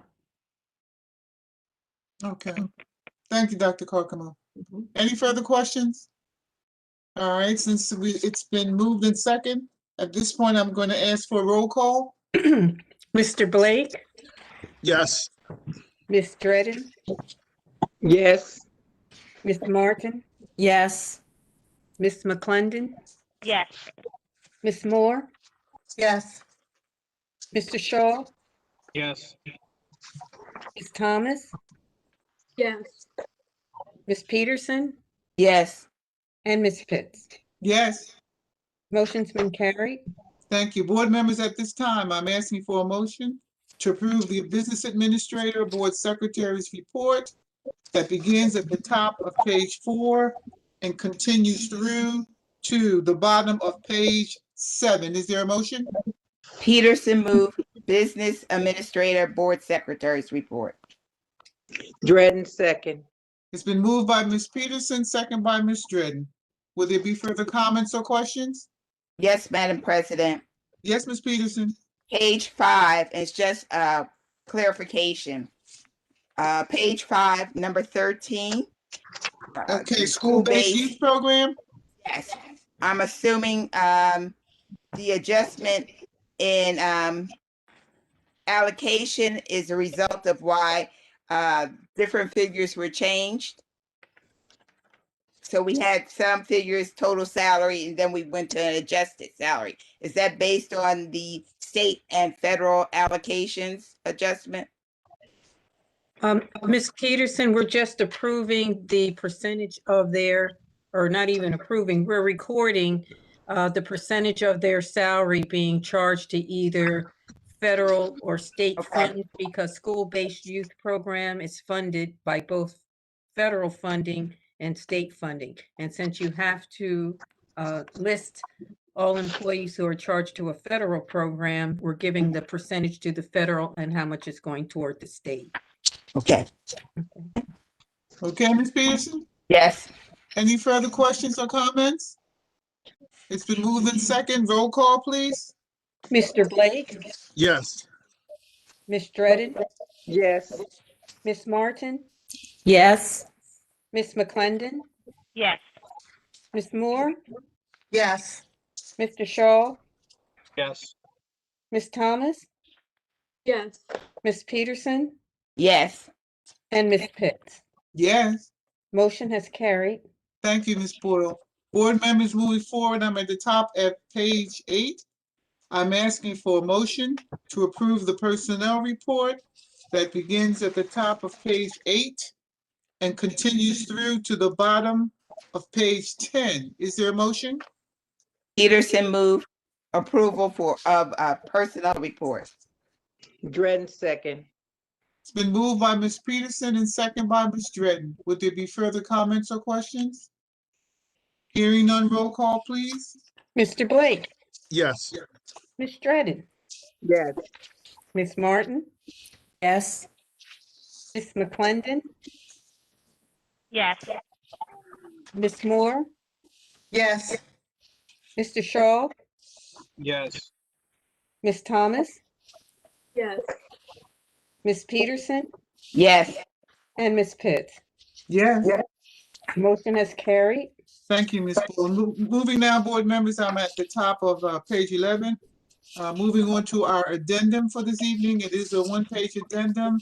And so I feel reasonably safe to know that we have all read through our addendum. So therefore, at this point, I'm asking for a motion to approve the personnel report as it appears on our addendum. It begins and ends on page 1. Is there a motion? Peterson move for approval of personnel report. Dredden second.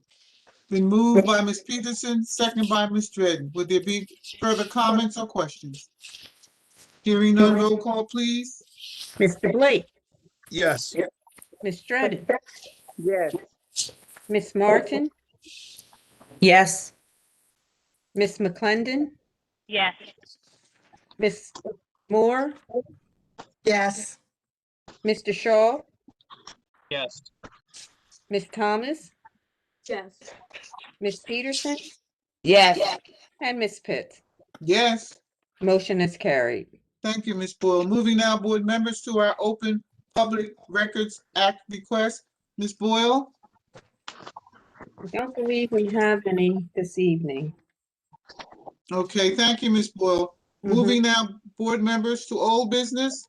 Board members, would there be any old business that you would care to discuss at this time?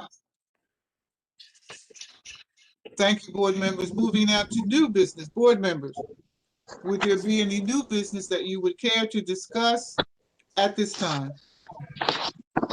Mrs. Pitts, if the board doesn't, I have one item that I would like to bring to the attention of the board for new business. Okay, Dr. Poteet? I received a correspondence through our board secretary from Mrs. Lita Doherty from the municipal court at Winslow Township in a request for the use of facilities on June the 8th and November the 2nd, School 4 as an election site. Normally, we in the past have used School 4 for an election site. On November the 2nd, we're usually not in school, so that's not an issue on election day. But June the 11th is a June the 8th is a school day this year, and it is an election day, and they're requesting to use School 4. Because of the pandemic and all the other considerations, social distancing and the amount of traffic coming in and out, I don't think it would be feasible. However, I would propose an option for the board to consider for School 4 only on June the 8th, so we don't have to worry about social distancing, people coming in and out, etc., or the spread of the virus, or all those kinds of things. We could possibly have a full remote day for School 4 only on June the 8th and still have School 4 available for the community as a voting site. My recommendation comes as a result of not putting the community in a position where they don't have a site that is locally. I do know that that is a heavy voting area. School 4 in the past have been used as a voting site. So my recommendation is, if you want to consider that, then just that day, we'll have full remote instruction for School 4. That way we don't have to worry about any interaction or close contact with anyone coming in and out of the building, and at the same time still be able to provide that service to the community. Dr. Poteet, I would have just a question with regards to that request. Number one, you said it's coming from the township, correct? Yes, it is. Okay, number two, have they filled out a use of facilities request? Not yet?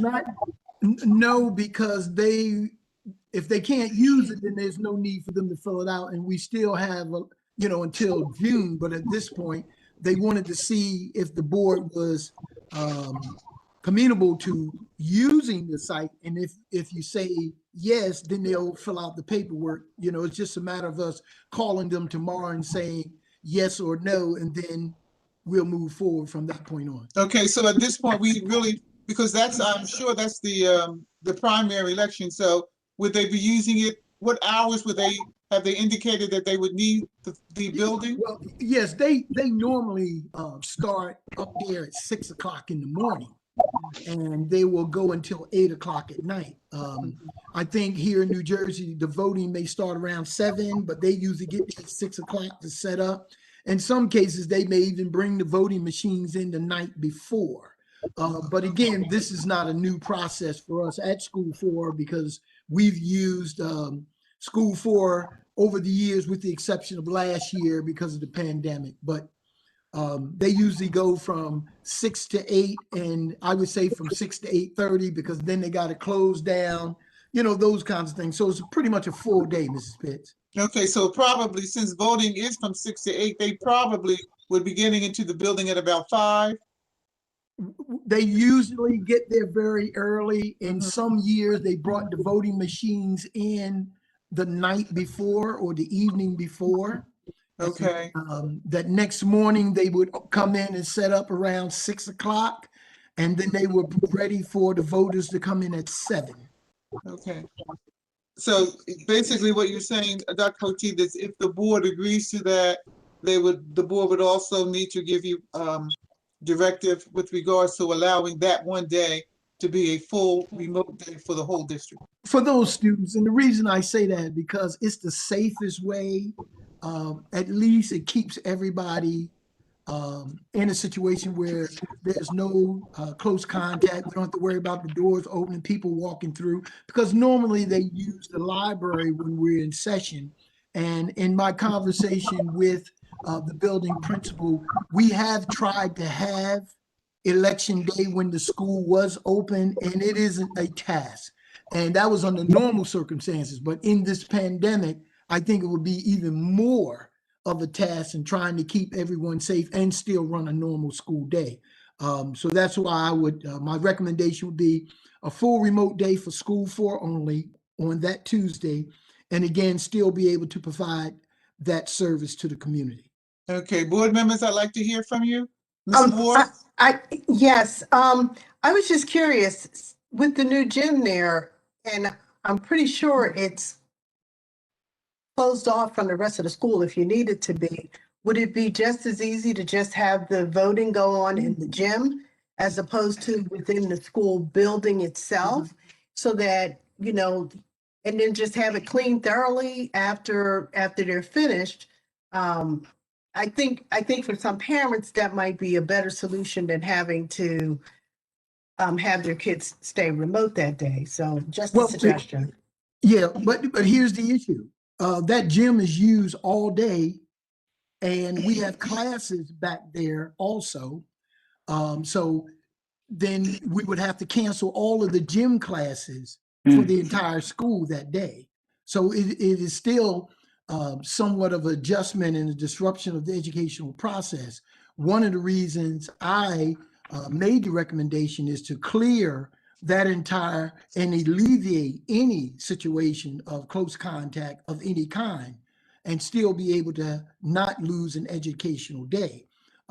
So I would not recommend that we be in the building under any circumstances, under these circumstances, while we have people coming in and out, because our lower elementary children are back there, meaning our preschool programs are back there. Some of our kindergarten programs are back there, and the entire school uses that gym, pre-K to 3rd grade. So that would mean us having to cancel gym all day, which means those children will have to go somewhere else for their gym class during that day. So I was just more or less thinking about that disruption, but more importantly, the safety issue. Any further questions? Ms. Moore? No, it was just a suggestion. Okay. I mean, I'm thinking it's June, they can go outside and play, but that's just me. So, Board members, any other comments with regards to Dr. Poteet's recommendation? No comments? So, Mr. Long? Where's Mr. Long? Yes, ma'am. Mr. Long, is this something that the board would need to vote on, or would we just take a consensus based on Dr. Poteet's recommendation? I would do it in the form of a motion. Okay. All right, so you've all Madam heard. President, I do have a question. I'm sorry. Who's So, Mr. Clinton. So, Dr. Poteet, why school 4? Like, I mean, I think you said because there's a large turnout for voting. No. There? It's school location. That's that part of this. Yes, that's all. It's always been that part of the township. They may have used 1 or 2 other schools over the years, but school 4 has been the consistent school for that part of the township. And we have always accommodated them at school 4. And of course, it has always been a challenge for us. But under these circumstances, I didn't want to put the school or the children at risk of having that much or amount of interaction coming in and out of the building. And there's another key point. For example, if you eliminate gym that day, that's usually when those teachers get their prep time. You know, when the children go to the gym, they go to the gym teacher, and the regular teacher has a prep. So that means also now that teacher won't get a prep. So it's a domino effect when you eliminate something that affects the entire building. So at this point, it's the location of the building, that entire community service, school force service, that entire community for voting activity. And we've always tried to accommodate them. And at this point, I just feel that it's a service that we can continue, and we don't have to put the children at risk or the teachers at risk under the circumstances. Thank you, Dr. Poteet. Right. Any further questions? Yes, I still had a little bit more, Ms. Pitts. So Okay. I agree with you, Dr. Poteet. You know, we want to service the community. I'm also trying to visualize kind of on the lines of what Ms. Moore was saying. So help me visualize it. So where the gym is, there is a door entrance that is in the back area, correct? Like where, I mean, because I think I've been there out in the back where they had like the. Yes, there is an outside door that individuals can enter into the gym from the back door.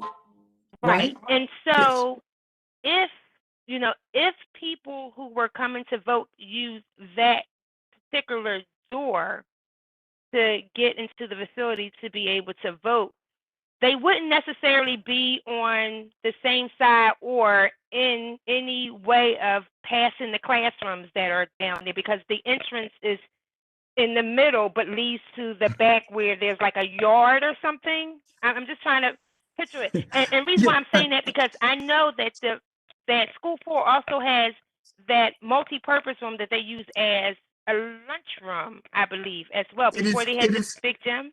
It is total cafeteria at this point because the number of kids there, and that was one of our major problems for large elementary schools. They needed their cafeteria because when you're trying to feed 500 kids and the only thing you have is a gym or a cafeteria, it became a scheduling nightmare. But still, again, for example, and I understand what you and Mrs. Moore are saying, but I'm also saying there's a domino effect. One, now the kids don't have gym. So where do they go when they don't have gym? And where do the teachers go during their prep? Because now if the teachers keep them, that means the teachers don't get a prep. And that's a violation of their contract because they're entitled to a prep every day. Well, you just answered my question, because I thought that multi-purpose room where they have lunch could be utilized as a gym or gym activity during those gym times. So you just kind of just answer my question. Eat. That's why, because a school that size, particularly like schools 5 and 6, they have a gym and a cafeteria because you can't schedule gym during the lunch period or lunch during gym periods because you got too many kids. So that's why we added the extension to the building so that we could alleviate that issue. And of course, it has resolved it. But at this point, well, you answered my question. So. Okay, so thank you, Dr. Poteet. Any further questions, board members, on this issue? Madam President, would you like me to put a motion on the floor? Yes, please. I move to approve the township utilization of School 4 for Election Day on June 8th and School 4 for that particular day to go totally remote. Dredden second. It has been moved. Dr. Poteet's recommendation has been placed on the floor as a motion. Madam President. I'm sorry, Ms. Boyle. I'm sorry, Miss Pitts. It's also it's 2 dates. It's June 8th and November, Dr. Poteet. Yeah, November 2nd, but November 2nd is normally not an issue for us because November 2nd, Election Day, we usually do either in service, and that way it's not affecting the children or the staff at that particular point. So November 2nd is totally different. I'm pretty much concerned with June the 8th because June at 8th. that point, we don't have anything scheduled for staff or students. It's just a regular school day. Okay, thank you, Dr. But thank you, Posey. Mrs. Are we Boyle. okay, Ms. Boyle? But I think what Mrs. Boyle is saying, that November the 2nd is still an election day and the board needs to approve both days for election, for using the building during election day. So thank you, Mrs. Boyle. Thank you. So in doing that, I would have to do a two-part motion. Oh, actually, what you could do is just amend your motion to include November 2nd. However, I had put on that and to use that day for total remote, and you don't need it for both days. So Right, no. So you would end up, perhaps let me rephrase my motion. right. Move to approve that the township use School 4 for Election Day on June 8th and November 2nd. Dredden, second. It's been moved and second. You've all heard the motion. Any further comments or questions? Question. So with Ms. Peterson's motion, being the fact that we are also approving for a remote day on June, wouldn't that need to be in the motion for the June date? No, I Because was we're approving a remote? I No, was the- putting no, Miss- two separate motions, not to be confused. That's why I changed it, and Mrs. Dredden seconded. It was used in the 2 for Election Day, and then my second motion would be. Okay. That's So- why it's a split motion. Okay, so we're on the first motion.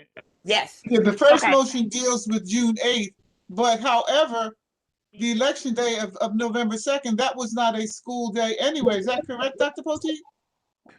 We haven't put together our calendar for November 2nd, but November 2nd is always election day.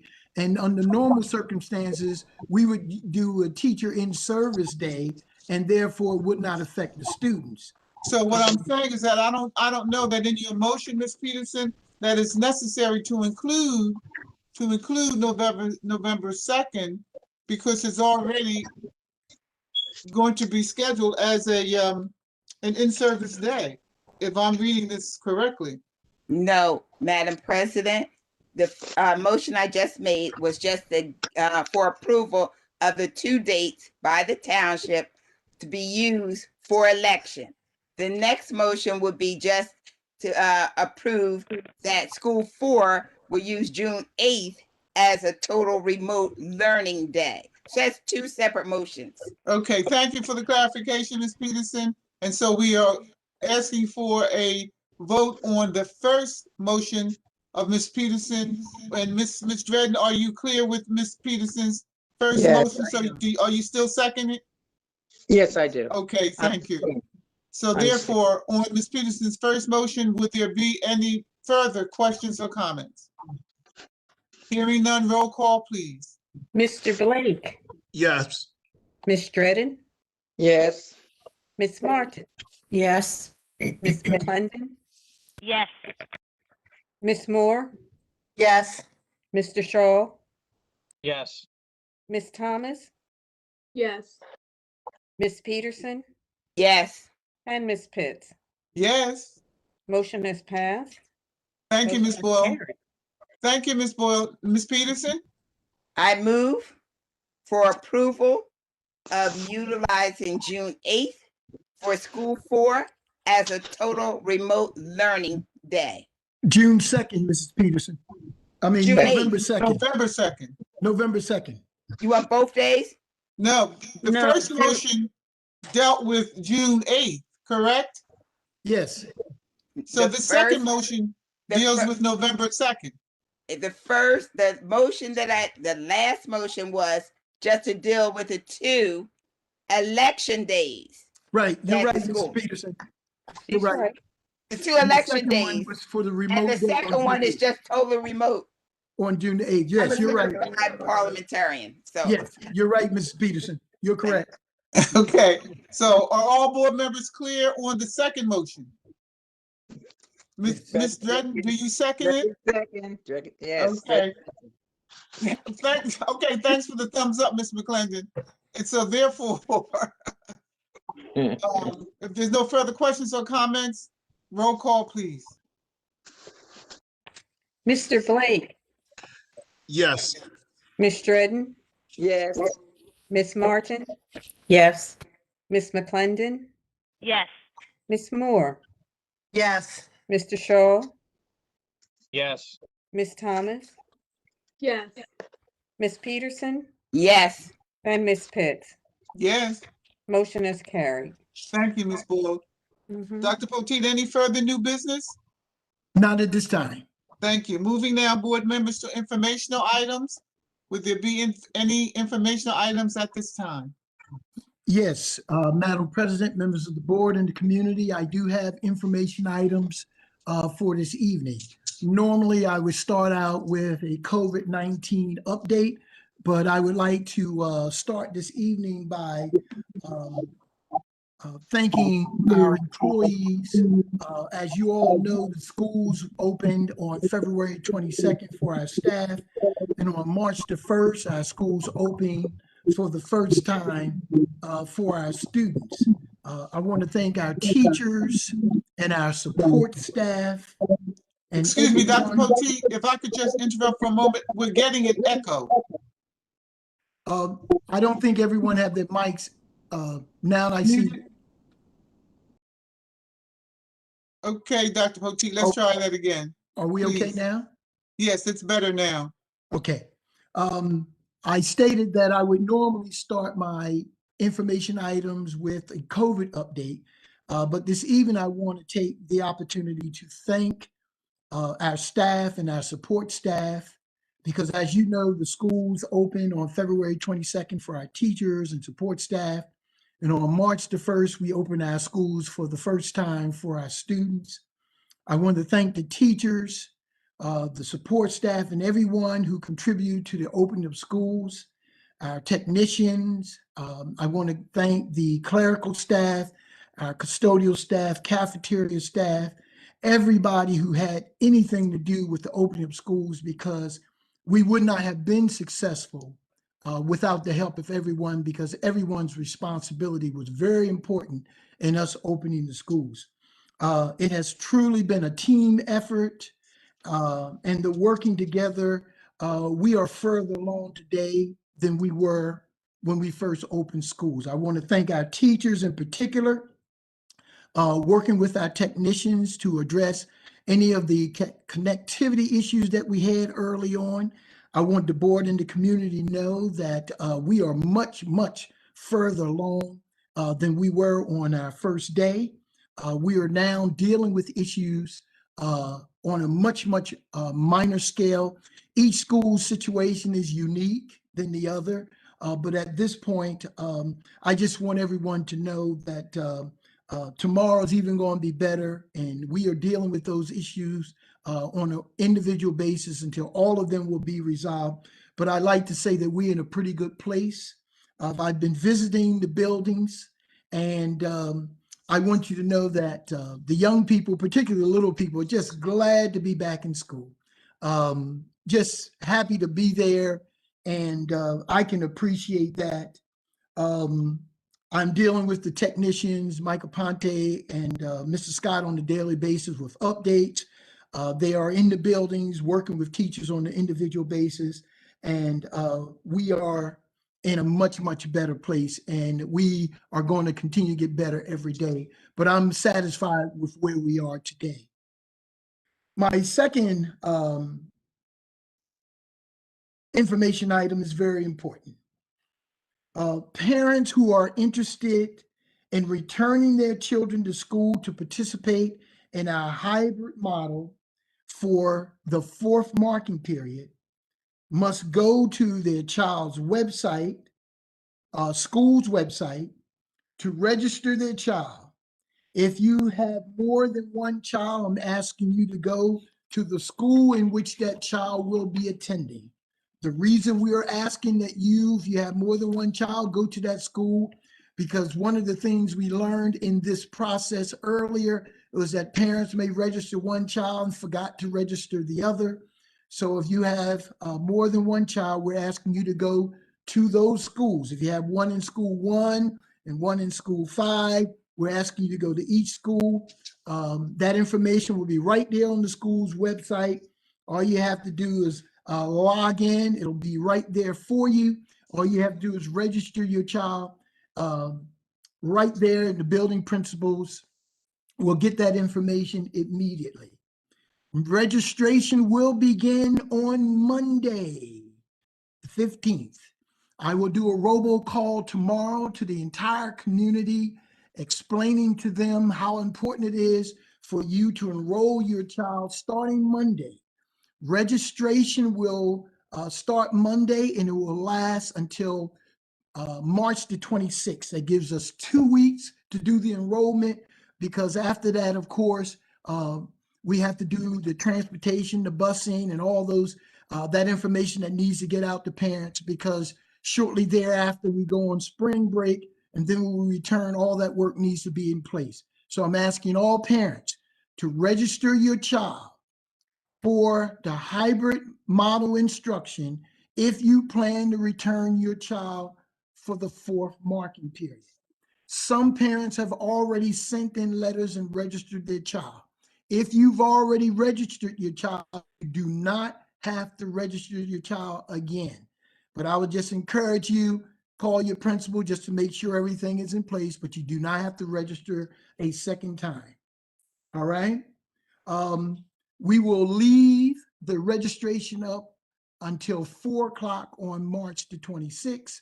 And in between that, I will do at least 2 robocalls.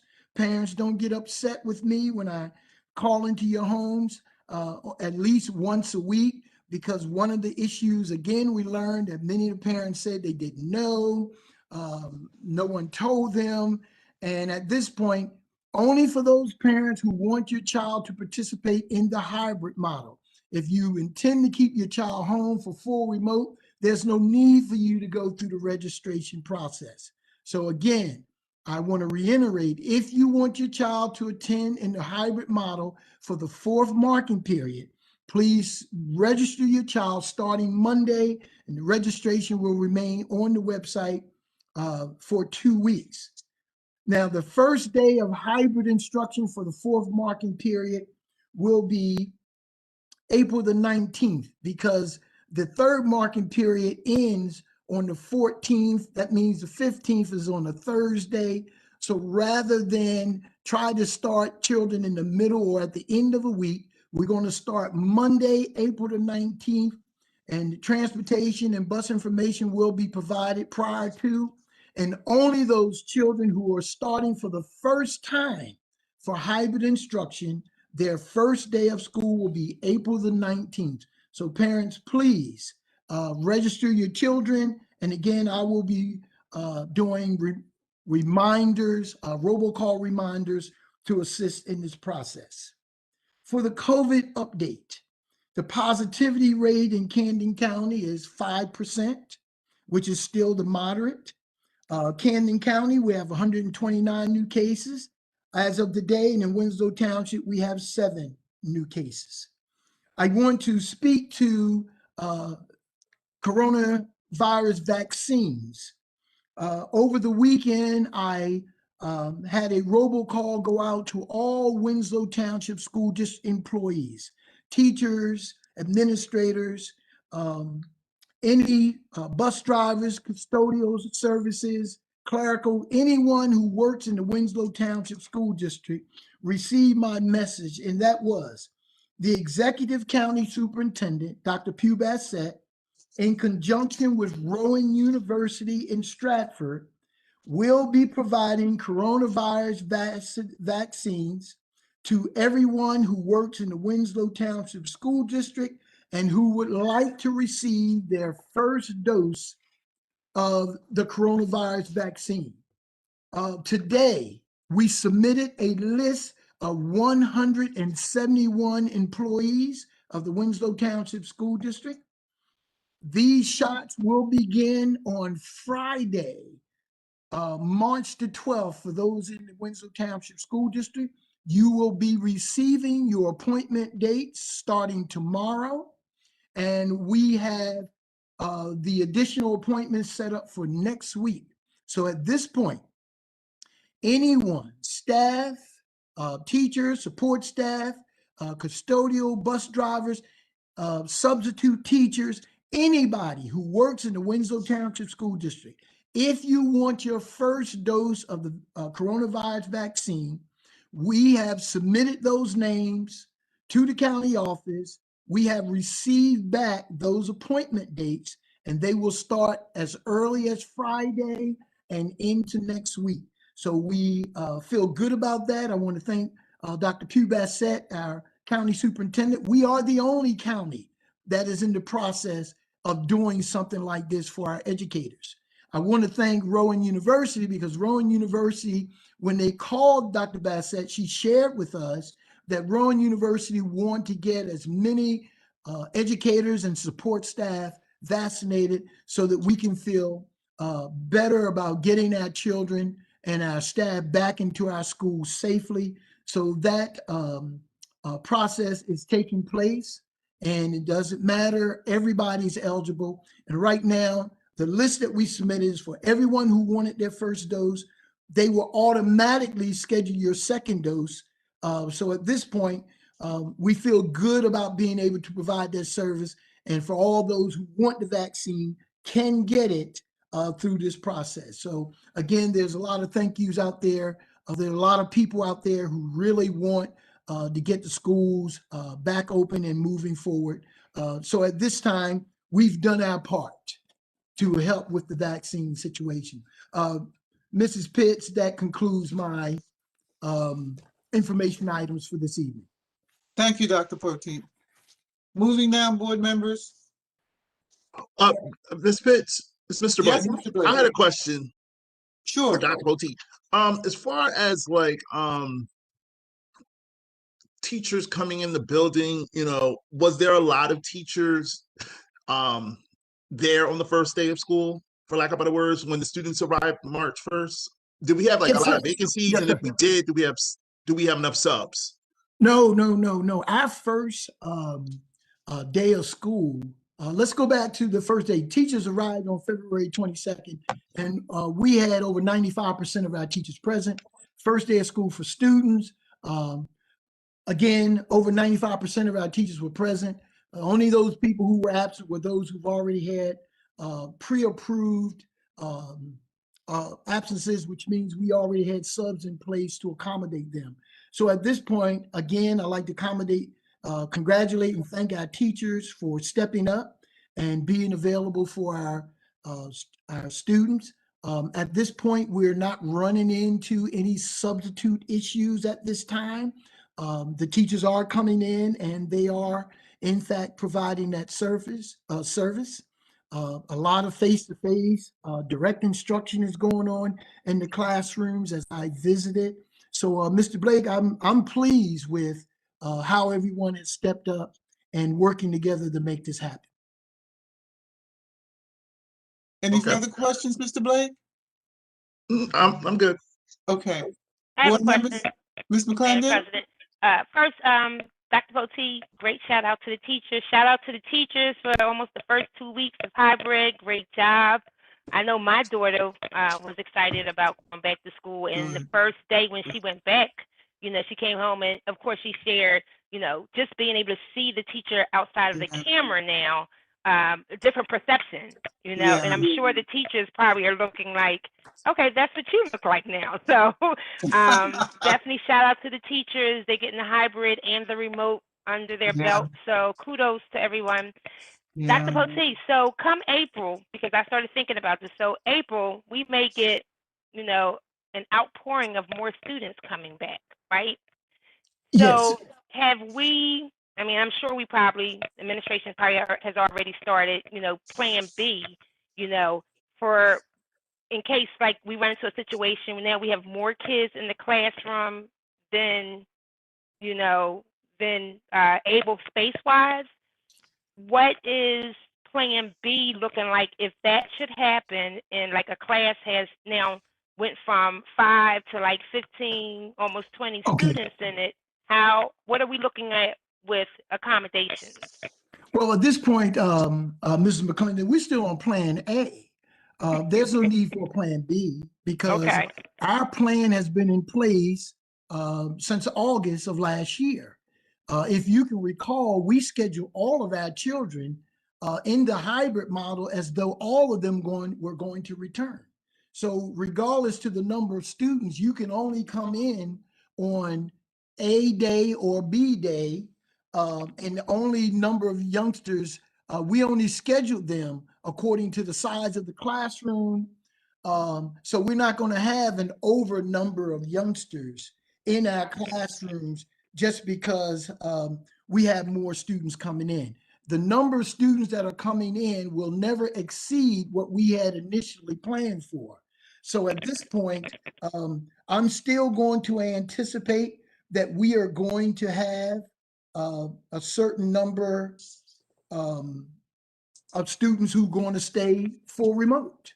But even if all of our children in the district decided to come back, we still have our plan in place so that we can social distance, and those numbers are already in place so that we do not exceed the capacity for social distancing in the classroom.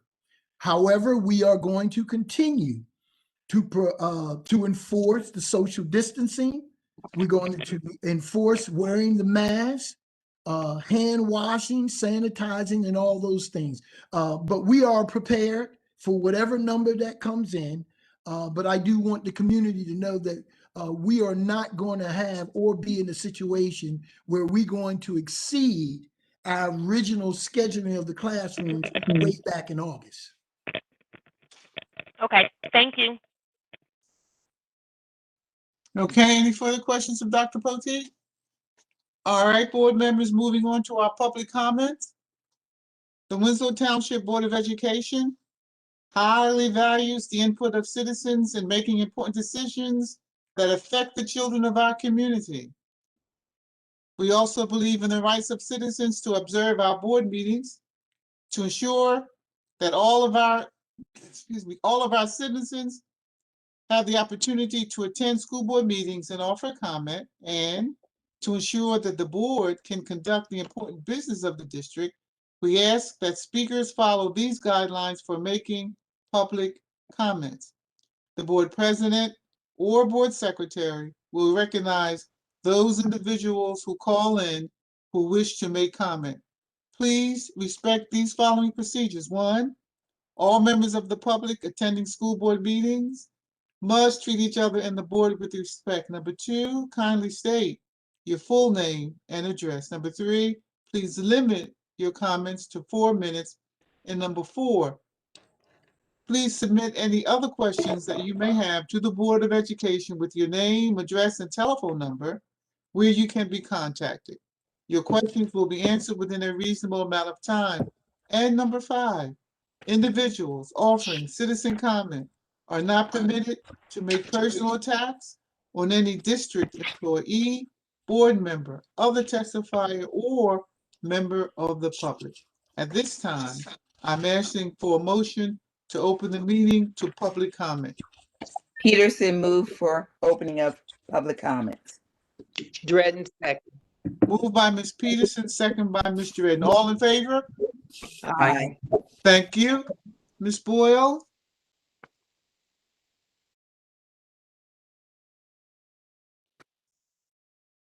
Okay. We have 2 in the lobby.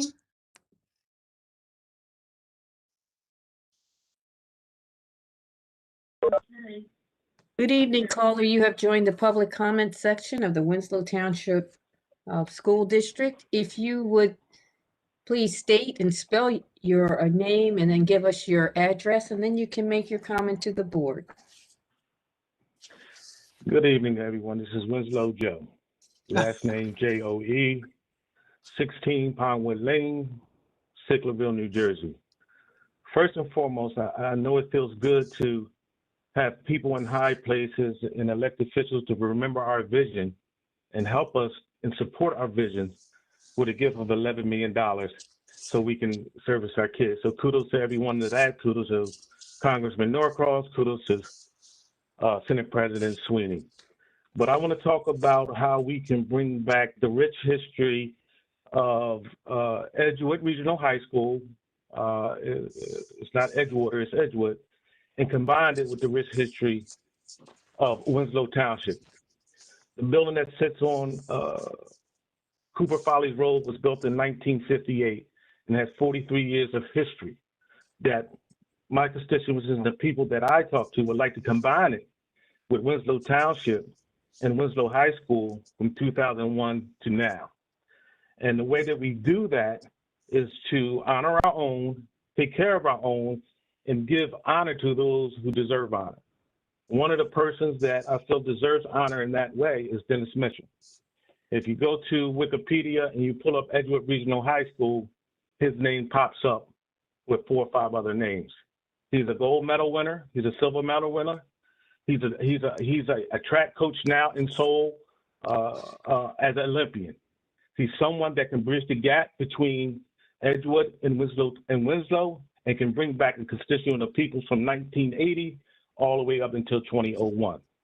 The second thing I would like us to look at as a vision is how do we support our athletic department? Our athletic department is now doing phenomenal things.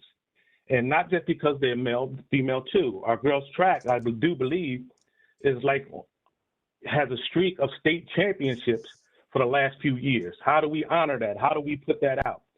Winslow Township now is getting a lot of accolades and a lot of attention from their sports department. Kids that I know 3 or 4 kids that are now returning back to Winslow because of their sports and their athletic departments.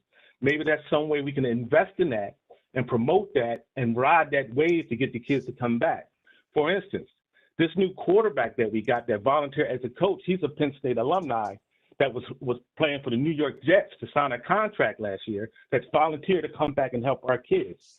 And he's partnering with somebody that he went to school with that was a running back. So they're getting national notoriety because of that. And in turn, Winslow Township is getting national notoriety to that.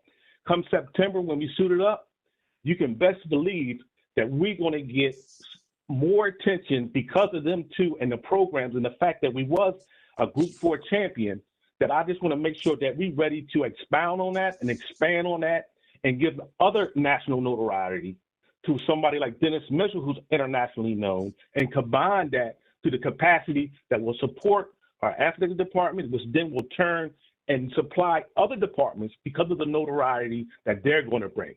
And that is something that I feel as though the community could get around. And one way we could do, I know there's some talk about a turf field and stuff like that. That's one way that we can show that we are here now and we belong as one of the top schools in the state of New Jersey. Thank you. Thank you, Mr. Thomas. Madam President, may I say something to Mr. Thomas? Yes, Ms. McClendon. So, Mr. Thomas, you mentioned Mr. Dennis Mitchell being a long time, adversary of Edgewood. So one of the things that we're doing, even for our 20th anniversary, we definitely would like some feedback from Mr. Mitchell, as well as if there are ideas that he would like to offer to the marketing team as we plan the 20th anniversary. We definitely welcome that input. And if you have his contact information, I don't know, Dr. Poteet, if you're familiar with him, but if you have his contact information, if you could email it to me, because I would love to have a conversation with him so that we can, like you said, bring Edgewood and Winslow together, especially for that special occasion, as we honor and pay tribute to those who have, I want to say, paved the way, but at least to the part where now we went from Edgewood up to now picking the ball up from Winslow and running forward. Secondly, you mentioned something about the athletic department and how, what we can do to, one, I thought I heard you kind of basically promote some of the outstanding stuff that our athletes are doing. Well, I can assure you that the marketing team is working very closely with the athletic committee chair, especially Mr. Shaw, so that one, we get that information and we're pushing it out and delivering so that, you know, as Winslow continue to grow on the map, that we are paying that tribute and pushing it out to our community definitely through our Facebook page and even through our district website. So thank you for sharing that information, and we will do our best to make sure, one, we are definitely paying tribute to our athletic department for the great things they're doing, but we are working behind the scenes with the chairpersons of those committees and all of our committees to make sure that we leave no stone unturned. Thank you, But Mr. let me just let me have a bottle to that. Now, hold on, You know, Mr. Thomas. Mr. Thomas, go ahead. here's where we are. Can you hear me, Mr. Thomas? This is Cheryl Pitts. Yes. Now, we do have Yes, a I can. 4-minute limit, Mr. Thomas. And because we've had a long board meeting, I'm sure that we do have others who are in queue. So I'm going to ask if you have another comment, if you could just hold off, perhaps email it to the board members. Would that be, can we work with that, Mr. Thomas? Yes, we can. Okay, thank you, sir. Ms. Boyle? Yes, Madam President. Hold on. Okay.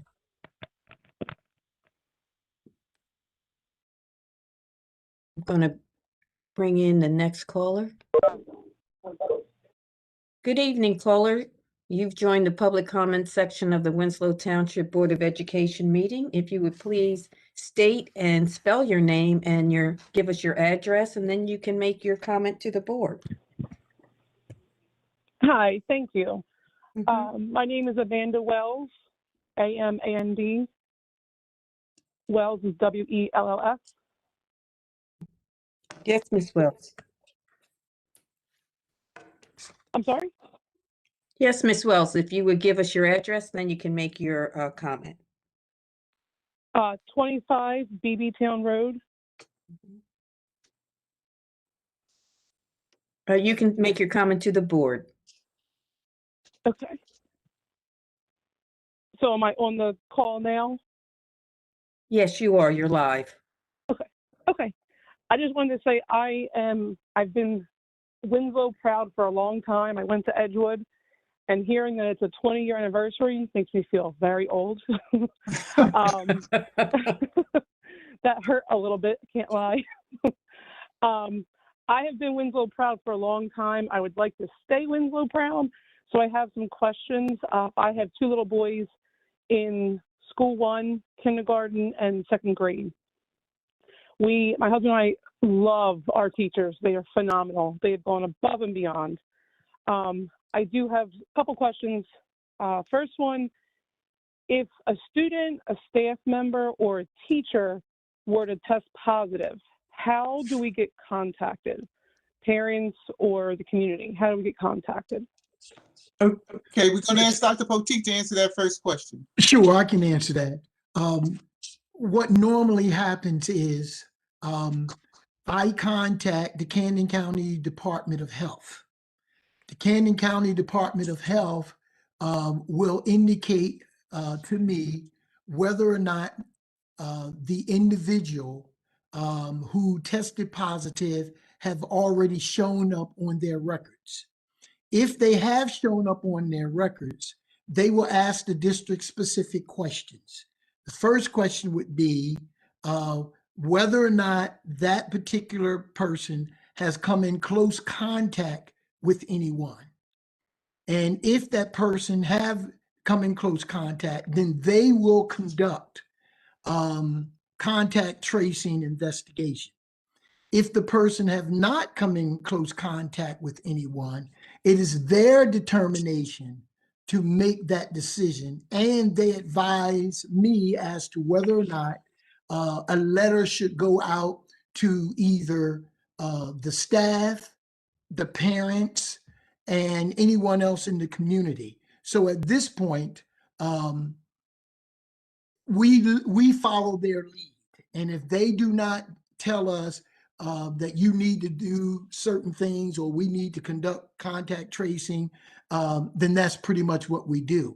If they do come in the building and conduct a contact tracing, after that has been done, then a letter will go out to the parents, to the staff and everyone stating what had taken place.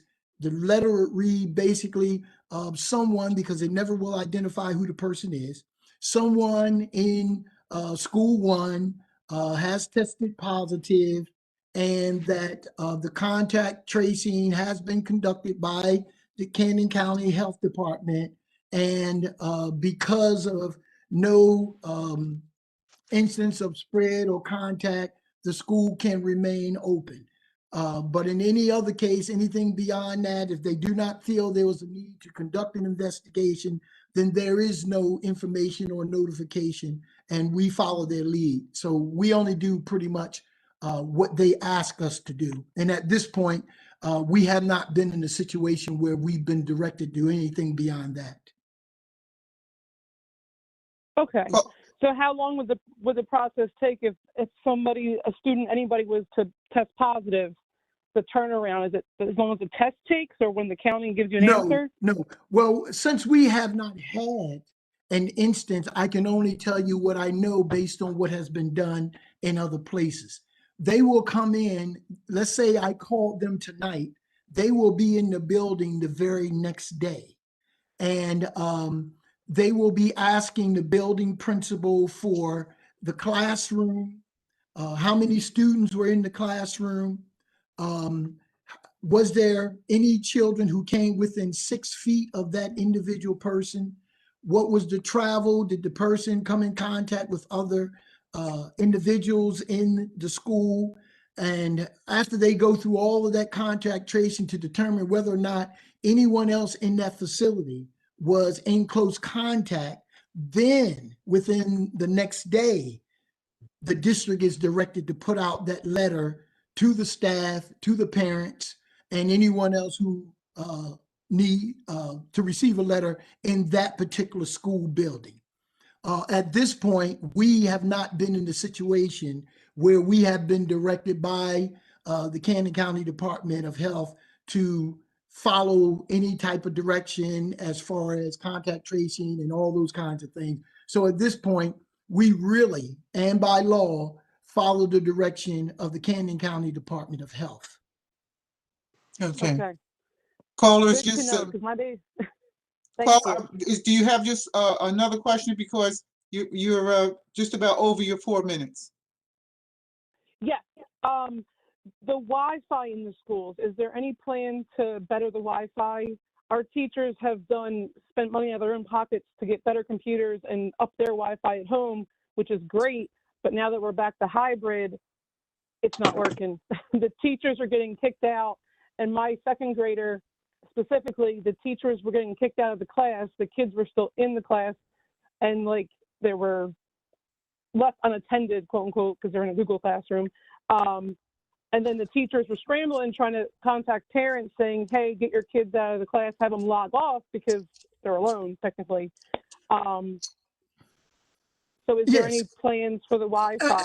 Absolutely. Absolutely. And I am aware of most of those situations.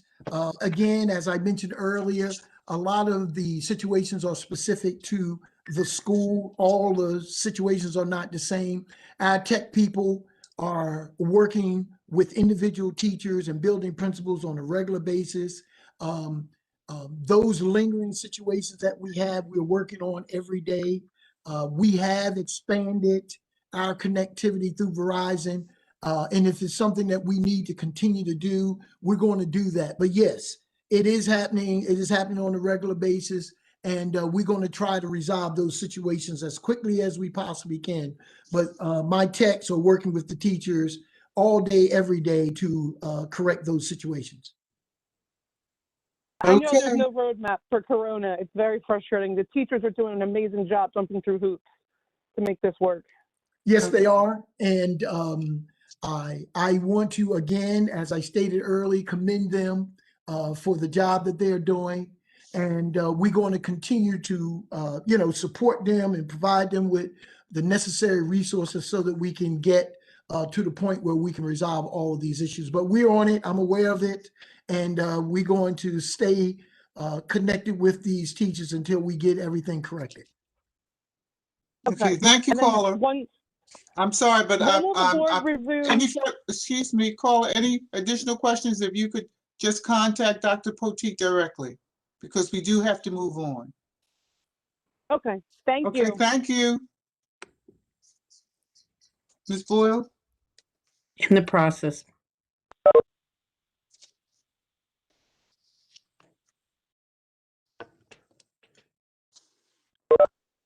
Good evening, caller. You have joined the public comment section of the Winslow Township Board of Education meeting. If you would please state and spell your name and give us your address, then you can make your comment to the board. Cindy Skurnick, Skurnik. Okay, 50 if you can Brearley give us your Drive. address. 50 Brearley Drive, Thank you. If you want to Chipperville, New make your, Jersey. thank you. If you can make your comment to the board. I had one question for Dr. Poteet, and then I just had a comment. If your child is already in hybrid, do you have to then fill out the survey if you want them to continue hybrid, or are you only filling out the survey if you're making changes? Only And have my to make other the comment, Oh, okay, go ahead. I'm sorry. I thought you wanted me to answer. well, because I know I only have the 4 minutes. So Yeah, the other thing is, okay. like, my son in his class, there's only 2 children that are currently going through hybrid. And last year, he had a second gym class with the changes. So the second gym class was done in the classroom. So my point is, if you wait until after the, you know how many kids are going to be back in the school before you decide to shut down school 4, because if there's only 2 or 4 children in a classroom, maybe gym could take place in the classroom and the teacher could still get their prep period or something like that. That's how school 3 did it last year when the second and third graders got 2 days of gym. They had to do that second day in the classroom. So with that many fewer children, it might be feasible. So I'm just saying, if you just reevaluate it after you know how many students will be in the school. Okay. The first question is, if your child is now presently in hybrid, you do not have to go through the registration a second time. All right. And Okay. and as far as having gym in the classroom, that's not something I would recommend. There's just too many safety and liability issues at this point. So as far as I'm concerned, we've already made that decision, and I'm going to move forward with that so that I don't mislead you or anyone in the community. We're going to move forward with the full remote for those students. And at this point, we don't know how many youngsters are coming, but I'm anticipating that we will have more. But if you are already for hybrid, you don't have to re-register. Thank you. Okay, thank you. Thank you, caller. Okay.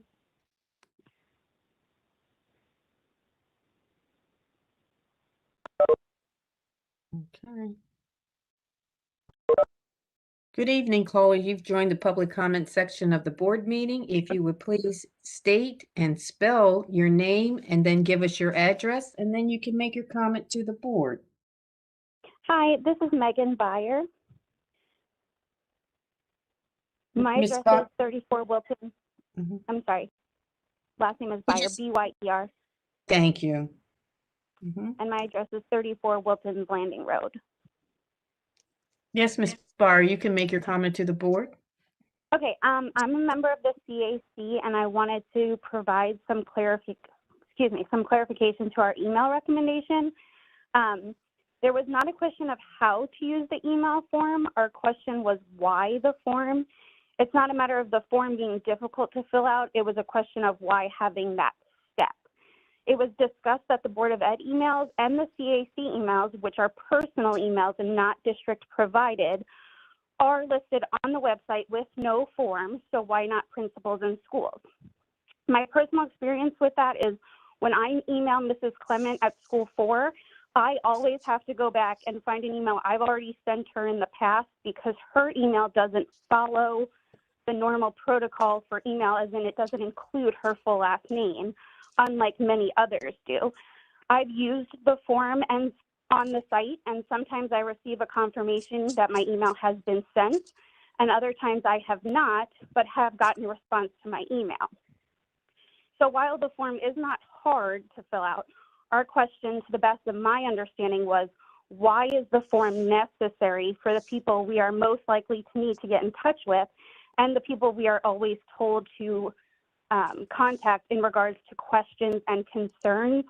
And at our CAC meeting, everybody in that meeting was in full agreement that it seemed like a unnecessary barrier to the people that we are trying to get in touch with, especially if CAC's personal emails can be listed on the website with no form. We have already agreed that we was going to look into that, and that's what we'll do. And after I've had an opportunity to discuss it with our tech people and building principals, then we will be making a recommendation. However, if you join us for our town hall meeting, Mrs. McClendon is going to put it up on the screen and go through the process. And at that point, you can, add your comments and show us exactly what it is the issues are. My main objective at this point is to let's make it as streamlined as possible. So give us an opportunity to look into it and join us for the town hall meeting. And again, explain to us what are some of the issues you have, what we presently have in place, okay? That's fine, as long as the issue that we're looking into is why the emails aren't listed and not how to use the form, because I don't think it's a misunderstanding of how to use the form. That wasn't our question. Our question is, why can't we as parents just go on the website and see those email addresses and have them at our disposal if those are the people we need to talk to? And I thought that that question was raised in the CAC where that was supposed to be raised, but I'm more than willing to participate in the town hall and call into that too. So thank you. Thank you. Thank you, caller.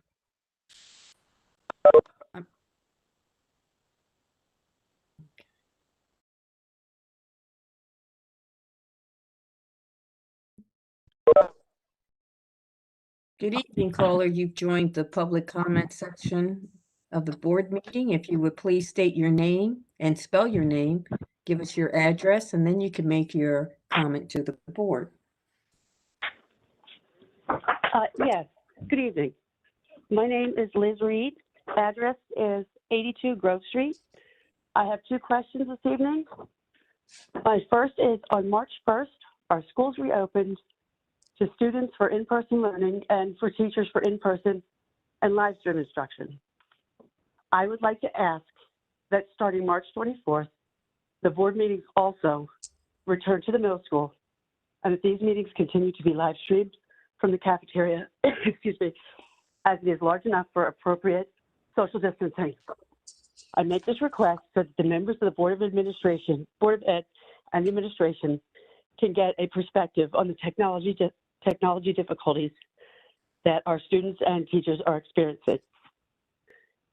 Okay, thank you. I'd just like to pause and answer that question. I'm sorry, Ms. Bull, I didn't get the caller's name.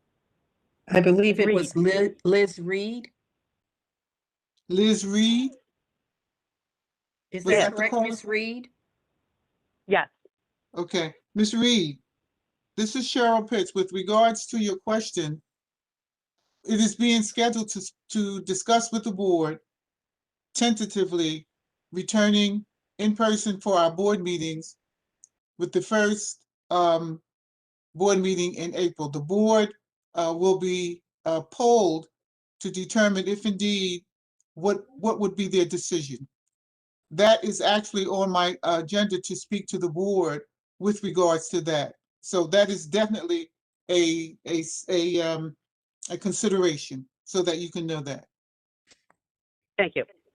My second question and also statement is, highlighting women of the district is an excellent idea. I want to know, when will the celebration of the amazing women in our district include secretaries, cafeteria workers, bus drivers, child study team members, counselors, custodians, maintenance, teachers, and any other staff that are not administration or board members? Well, now going forward, the marketing committee has produced 23 names, because with the intention for this month, Ms. Reed, was to celebrate at least, but not in exclusion of anyone, at least 23 women, because we do have 23 school days in this month, which is Women's Month. Now, if you would continue to watch further as we go through the month, you would notice that the women who are being spotlighted are not simply board members and administration. They are women who have contributed to the Winslow Township community. Okay, so I would ask you to bear with us and continue to watch so that you will see that there are women who are recognized outside of the school community, but indeed within the entire Winslow Township community. Thank you. You're welcome.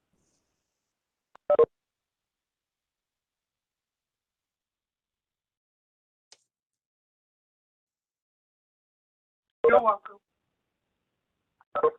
Oh, shit.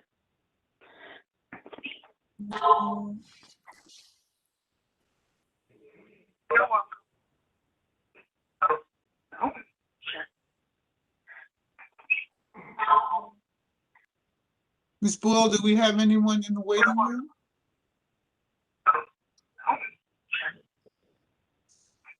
Can't hear. Hello? Ms. Boyle, do we have anyone in the waiting room?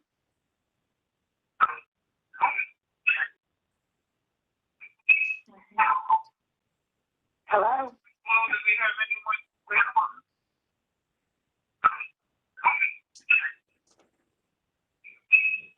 Caller, can you hear us? I can now. Okay. Welcome to the board meeting. You're at the public comment section. If you could turn your device down in the background, that would help. Welcome to the board meeting. It's down. Caller. Okay.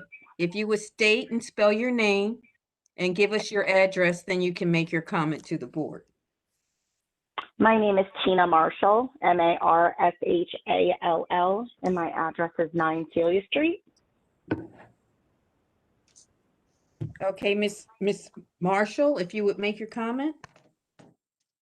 I have several questions. I'd like to get the questions out before I get an answer. My first question is, I would like to know if the middle school, if every classroom and every area where the students are going to be or are in are air conditioned for the months coming up with the weather. My second question is kind of following up on the last caller. I'd like to know why there has to be discussion on why the school board meeting cannot happen in the school, because I do believe that Dr. Poteet told me personally during one of the previous board meetings that once the children went back into the school, that the school board was going to go back into the school. So I don't understand why there's got to be a discussion. If it's good enough for our kids, it should be good enough for our Board of Education. And number three, I would like to know why callers are cut off after 4 minutes when we don't get to fully ask our questions before being cut off constantly during the public comments. We've sat on this call as long as you all have, and we have the right to do this, and we don't always get responses to our emails. So I would like a response for all of those. Yes, the middle school is not fully air conditioned. Only certain sections along with the cafeteria and gymnasium is air conditioned. The majority of spaces, classrooms in the building are not air conditioned. As far as school board meetings being indoors, of course, that is up to the members of the board to make that decision, and whatever their decision will be, of course, we will honor that. 4 minutes for school board meetings have been in place so that we give as many individuals as possible an opportunity to call in and speak. And it also gives us an opportunity to keep the school board meetings moving in an orderly manner. However, the option is always available because a lot of the questions are building level related, and some of those questions can either be answered by the building principals, or you can communicate directly to me and I can answer those questions. Then during the school board opening for public comment, they also ask that you submit your questions in writing, and they will be responded to in a reasonable amount of time. So there are a lot of reasons. Okay, and I appreciate that, Dr. Poteet. I would like to know how exactly you expect children to have a mask on in 80+ degree weather in an unair conditioned school. As far as I am concerned, we're going to do the very best we can. However, earlier in the beginning of the meeting, we had talked about the process of air conditioning the buildings. But you're also asking me about something that I have no control over. However, I've had this conversation over the years about increasing tax dollars so that we can get that done. Dr. Poteet, I really don't want to hear about tax dollars. I know you don't, but will you let me answer, please? Let me answer. You did answer. Can I answer and the question, I have. please? Dr. Poteet, I'm not going to go back and forth about this. You did answer my question, and you're wasting my time. Now, Okay. I'd like to know how I'm supposed to send my child back into a school in 80-degree weather in a mask.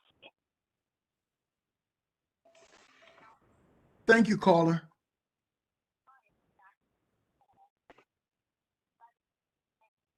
Okay, caller, if you have any other comments, if you want to send them in, that would be great.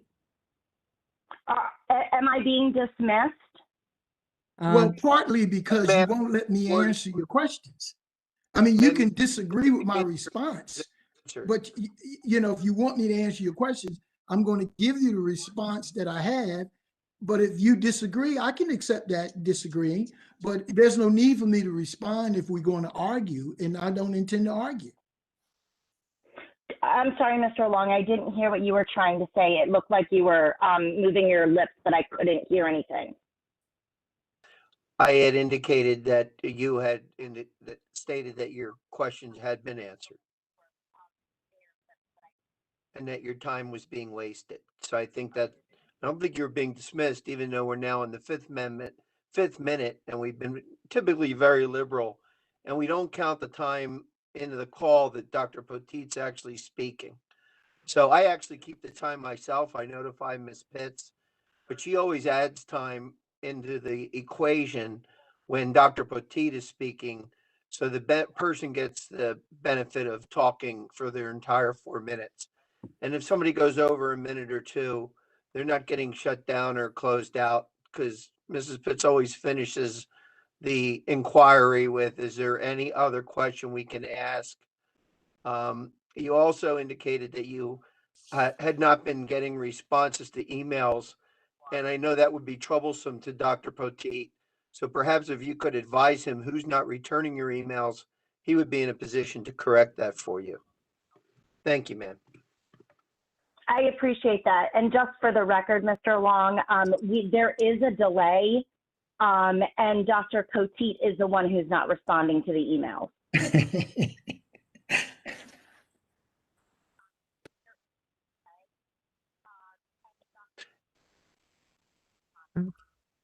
We're good, Mr. Pitts. Thank if you. There's no other questions at time. We have, we're on our fifth 6 minute. Thank you. Is there another caller, Ms. Boyle? Yes, Madam President, we have two more. Okay, Good evening, caller. You have joined the public comment section of the board meeting. If you would please state and spell your first and last name, and then you can make your comment to the board. My first name is Edward, and my last name is Van Hee. That's V-A-N, capital H-E-E. My address is 113 Curcio Lane. Okay, would you like to make your comment? I would. So my question would be, my daughter goes to the kindergarten program, and the teacher has been great, has gone above and beyond. What we're experiencing now with the hybrid is a lack of, I know there's some technical difficulties, and we seem to be losing the connection, and then we're told to go back to just doing certain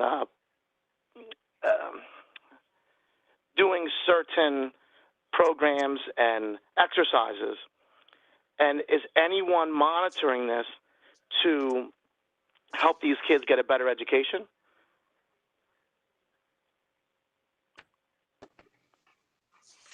Dr. Poteet. Oh, I'm sorry. Mr. Van Heet, what school is your That daughter would be attending? school 1. She's in kindergarten. Okay. And now that it went remote, we're having a lot of technical difficulties, and it's causing a lot of disruption. And my fear is that the disruption for the children, both hybrid that are in the school as well as remote, are lacking the education. Okay. We will, as we have been trying to troubleshoot as many of these issues as possible. I don't know exactly specifically the issue at school 1, but I will have a tech over there tomorrow morning to speak with the principal and address these issues as best we possibly can. Okay, great. Thank you, Dr. Wati. And I have one more quick question. Is there a way to advance the program to maybe have a teacher in school and one from home to keep the kids that are in school learning while they're in school, and the kids that are remote learning while they're remote, because they've finally gotten adapted to this curriculum online? I know personally for my daughter. Right. We don't have enough teachers to be able to do both. Because, it's only one class, and that teacher is responsible for both those who are home and those who are in the classroom. So in order for us to do that, we would have to double our teaching staff to accommodate that recommendation. Okay, understood. Thank you, sir. Well, thank you, Dr. Pradeep. Thank you, caller. So basically, the remote kids, I know, will suffer. That is not the school district's intent, Mr. Van Hee. So at this point, we're going to try to resolve as many of those issues as we possibly can. And as I stated, there will be someone on site tomorrow at school 1, in particular, to address that issue. Okay, great. Well, thank you very much, Dr. Poteet. All right. Thank you. Take care. Dr. Poteet? Yes. It would be nice to know if the issue is the actual platform like Google Meets, or is it an issue once they're logged in and the connection is not stable? So, I mean, I think that would help as well, knowing exactly what the issue is. Is it logging onto the platform on the application that there's no connection, or is it once they're inside the connection on the application, is it not stable where it disconnects? So that would kind of give your technology an idea of where to focus at, where the issue really lies. I think it depends on the school. Sometimes, for example, in the location of the building or the hallway or the wing may have a connectivity issue as opposed to on the other side of the building. They don't have that issue. As I stated earlier, it may be unique to each school, whatever that situation may be. I would have to ask our tech, Mr. Ponte, for example, to give me an overview of each school as he have, and tell me what are those issues particular to each school, because they vary and they're all not the same. So I can't give you a specific or technical answer to address that, but I think that in some buildings, it may be a technical issue. Some buildings, it may be a connectivity. It could be, it varies. So at this point, it's just a matter of me being able to sit down with the techs and just go building by building to find out what are the issues that are remaining. As I stated earlier, the issues, the magnitude of the issues is not as great as it was when we began. It has boiled down to dealing with individual teachers or specific locations in buildings. So, for example, one side of the building may not have any issues at all. Things are going well. But then on the other side of the building, there are some issues, and we've been addressing those issues. So yes, I do know there are some concerns out there now. But I am saying that we are chipping away at them as we go along each day. So I will have this opportunity to sit with the techs tomorrow based on the questions that are being raised here and questions that are not being raised, and just go building by building to find out exactly what it is. That way I'll be able to give you a better response and a more specific response. Right. And one of the things that I had mentioned last time, and hopefully our technology department is looking at that, because you just mentioned that some sides of the building connectivity is fine, but then other sides, it may not be as, steady. One of the things, again, is to hopefully start looking at to see if you added access points, because the access points keep the signal traveling. And if there's like a position in the other side of the school that may have a wall or something that blocks it, it keeps the signal from moving. It's like a highway. It keeps the signal from moving steady. So hopefully the technology team is looking at that, maybe looking to see if you added access points in those areas to keep that signal strength alive. That may help with some of the issues with connectivity. So hopefully that's something that they are looking at, maybe adding some access points in those sides of the buildings. Mrs. McClendon, I can almost assure you that we're looking at everything. I don't think I believe I just want to add that on, just because I'm in the technology field. I don't think there's anything that they haven't looked at. Right. I don't want anyone to think that we are taking this situation lightly. These gentlemen have been working around the clock to address these issues. We'll continue to do that. So again, my opportunity tomorrow is to revisit this situation and see what it is we need to improve. And if it means coming back to the board, requesting additional opportunities to expand, or working with Verizon or whomever it may be, then we're willing to do that. But it's not a situation where we are turning our heads or not concerned about the issues. We are. Every day I want to make sure that this situation has been corrected in the best interest of the staff and these students. So we're dealing with it, and we're going to look at everything to get it right. Okay. Dr. Poteet, may I add that I met with the principals yesterday, and they provided me with a list of the schools that were still having connectivity issues, and they were very, very small, very few, and very minor. So I have communicated with our technician. It is not an issue of access point at this point, but they are investigating. So he will be reporting back to school one. But we have an idea as to what some of the issues are, and they're working to resolve them. Thank you, Dr. Kokomo. Thank you, Dr. Kokomo. Ms. Boyle? Yes, Madam President, we have two more. Okay. Reintroduce. Good evening, caller. You have joined the public comment section of the board meeting. If you would state and spell your name, give us your address, and then you can make your comment to the board. My name is Joyce Voss. V as in violin, OSS. I live at 6 Hemlock Lane in Sicklerville.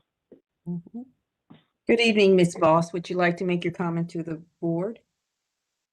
Yes, my question is to Dr. Poteet. I know in previous years it's very difficult to get substitutes, and he mentioned that we did not have that problem this far, but my son just this week alone had 2 teachers and there were no substitutes. And my other son in another school has a teacher who went out on maternity leave, and she has not had a sub. She had one teacher who is in the building that filled in for her one day, and the other days there has not been a substitute. So I was wondering why he said that there are no substitute issues when there obviously are. Yes, I can respond to that. I cannot at this point be specific to every particular classroom. I do have an individual who is responsible for monitoring that for me. So what I'm going to do at this point, just based on your comments, either have that information available every day, particularly for board meetings, or have that individual who is directly responsible for overseeing substitutes on these meetings. So when those questions come up, he can address them directly. So I stand to be corrected if that is the case, but there is not an intent for me to mislead the public or the board on any of these situations. So if it means I need to have my substitute person on site at these meetings to give that type of information directly as it stands on each day, then I'll be more than happy to do that. But I am not going to say that what you're saying is incorrect. And what you're saying is correct and fine, I'll look into it and I'll revisit this situation. But it's never my intent to give incorrect information or to mislead the board or the public in anything that I say. Okay, thank you. Thank you, caller. Okay. Good evening, caller. You have joined the public comment section of the Winslow Township Board of Education meeting. If you would please spell your first and last name, and then you can make your comment. Okay, Donna Totora, Donna Totora, 846 Mays Landing Road, Winslow.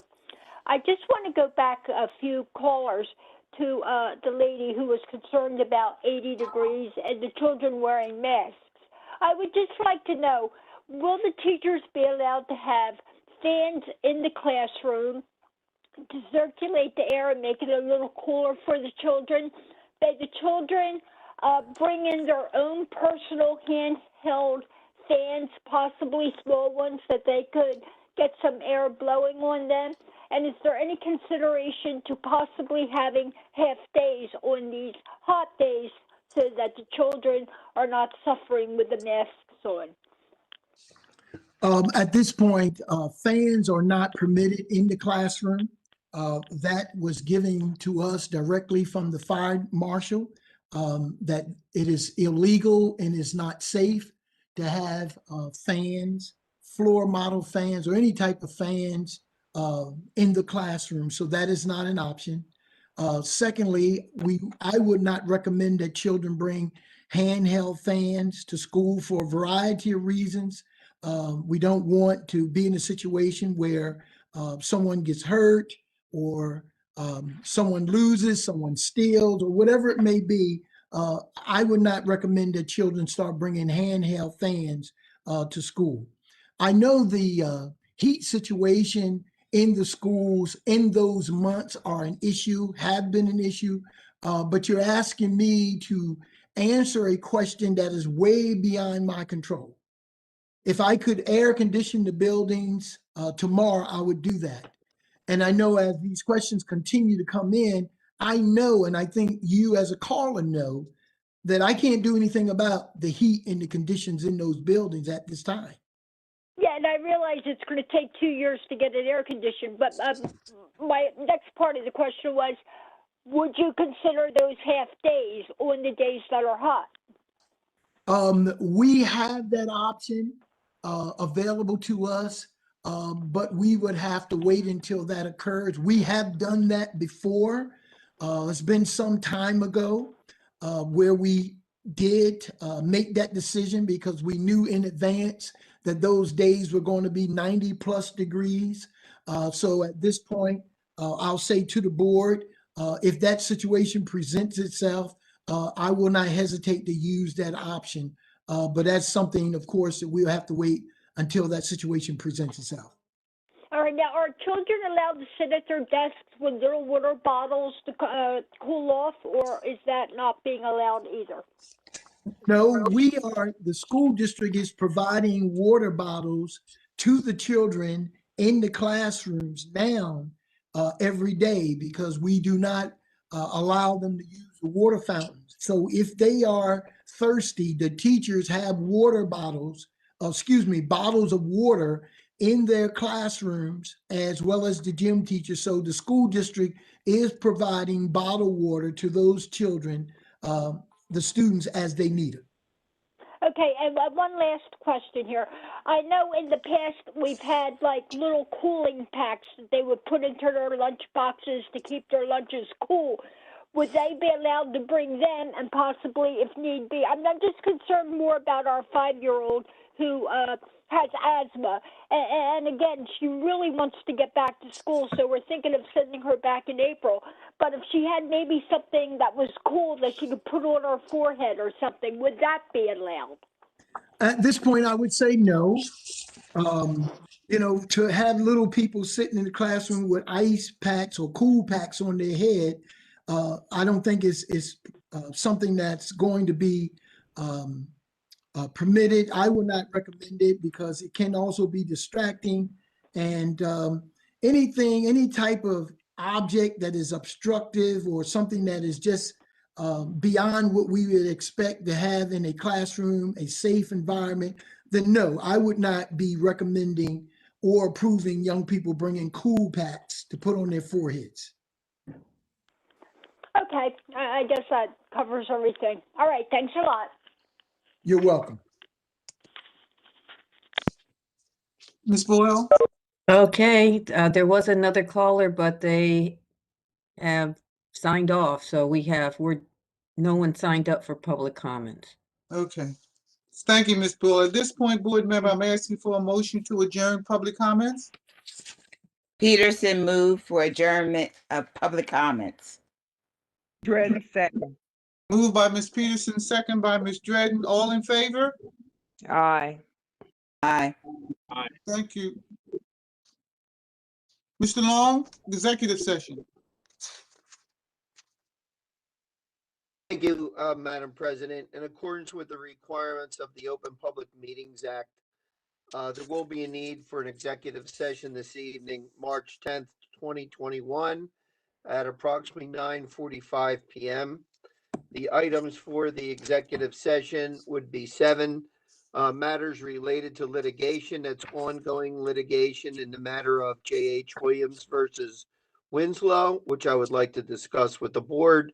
I also understand from Mr. Davis and Dr. Poteet and Dr. Carcamo that there's also a matter regarding employment terms and conditions as it relates to a grievance that has advanced to the board level.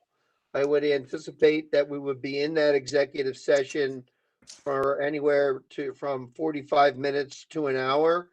And it's quite possible, at least on one of the matters, that action would be taken coming out of executive session. Thank you. Thank you. Thank you very much, Mr. Long. At this point, board member, I'm sorry, did someone say something?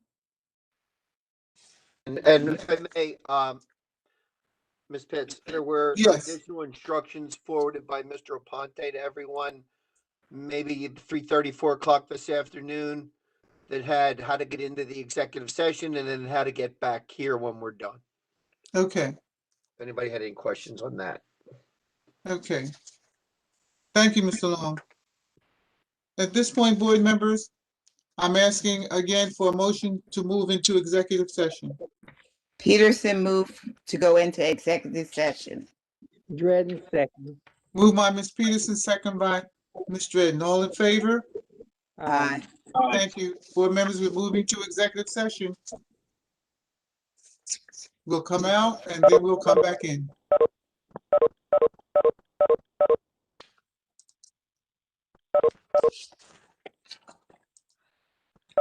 Supposed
I thought I was getting ready to call someone to see if I was in the wrong spot.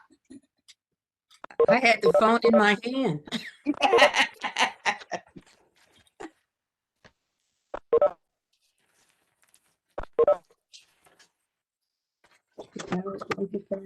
Yeah, Doc.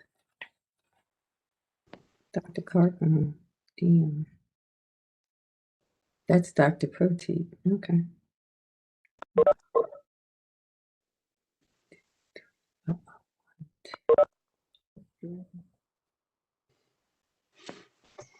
Thomas. Miss Dredden's back. Kelly. Miss Thomas is Liz, back. do I need to come over there and shake you by the shoulders, John? He's dead. Yes. Get a He's 5 minute dead. Oh, he's out. Yeah, he goes to work real early, right? Mhm.